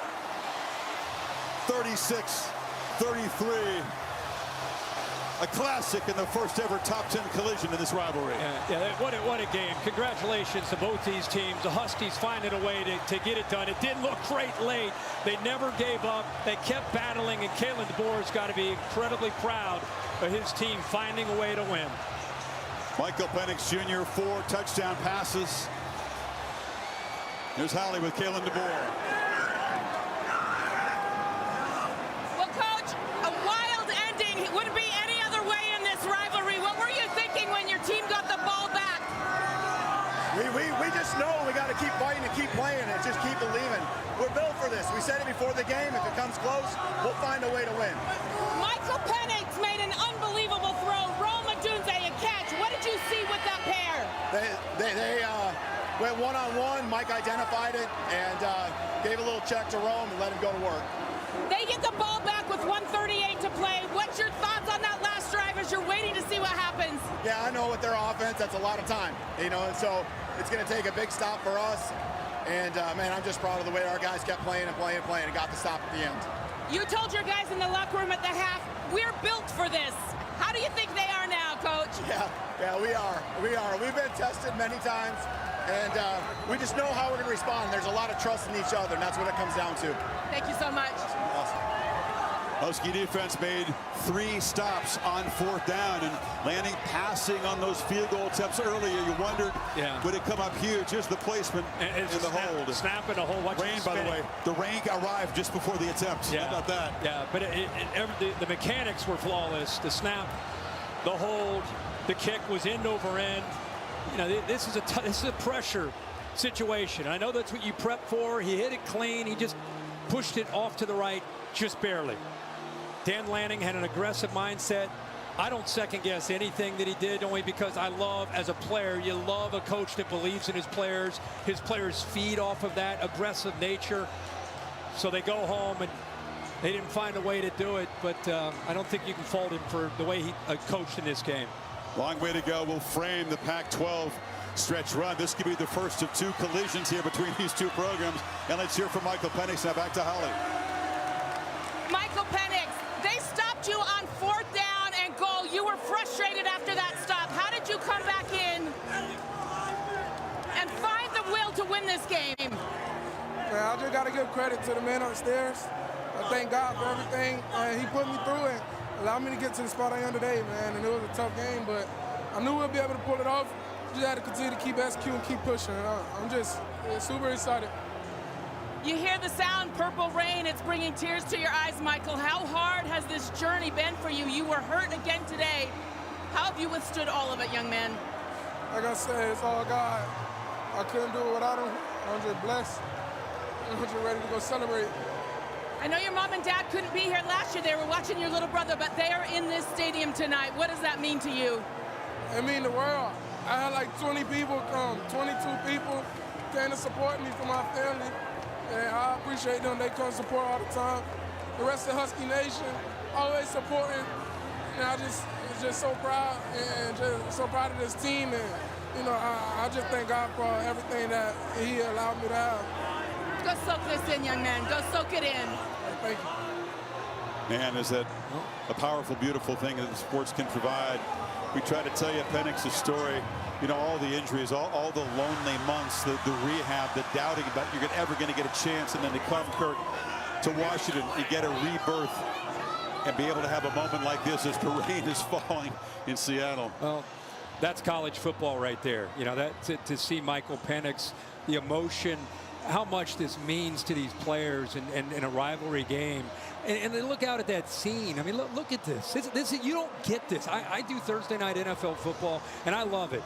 But you do not get this unless it's a Saturday in college football. Look at this, man. And Michael Penix, good for you, battling through so much adversity. To have this moment for your team, being that leader, tremendous. I agree. I haven't seen it on Monday either. There's nothing like the sport of college football. One of the great rivalries, not enough attention paid to it around the country. If you're from the West Coast, you know how precious this is for the guys in purple. May have to do it again in Vegas in the Pac-12 championship game. USC will have something to say about that, and the Huskies will visit the Coliseum in 3 weeks. They got Arizona State here at Stanford, heavily favored in both those games, and then a Penix-Caleb Williams showdown in Los Angeles. Trojans got to go to Eugene. Ducks very much alive, but this is a wonderful showcase for the Pac-12 this year. No doubt about it. And this is as you just went through there, Chris, it's a gauntlet. It requires staying power, and we're going to be along for the ride all the way through. It's going to be fun to see where we are by the time we get to December. Bo Nix was brilliant himself, but this quarterback duel eventually won by Michael Penix Jr. An emotional afternoon in Seattle and a classic, and the Huskies prevail 36-33. What a treat being here. A little bittersweet as they head off to the Big Ten, but we enjoyed every second of it. Bill Bennett produced the game. Jimmy Platt directed it. Thanks to our entire crew here. For Holly and Kirk, Chris Fowler saying so long. Let's go to Kevin Nagandi in our studio.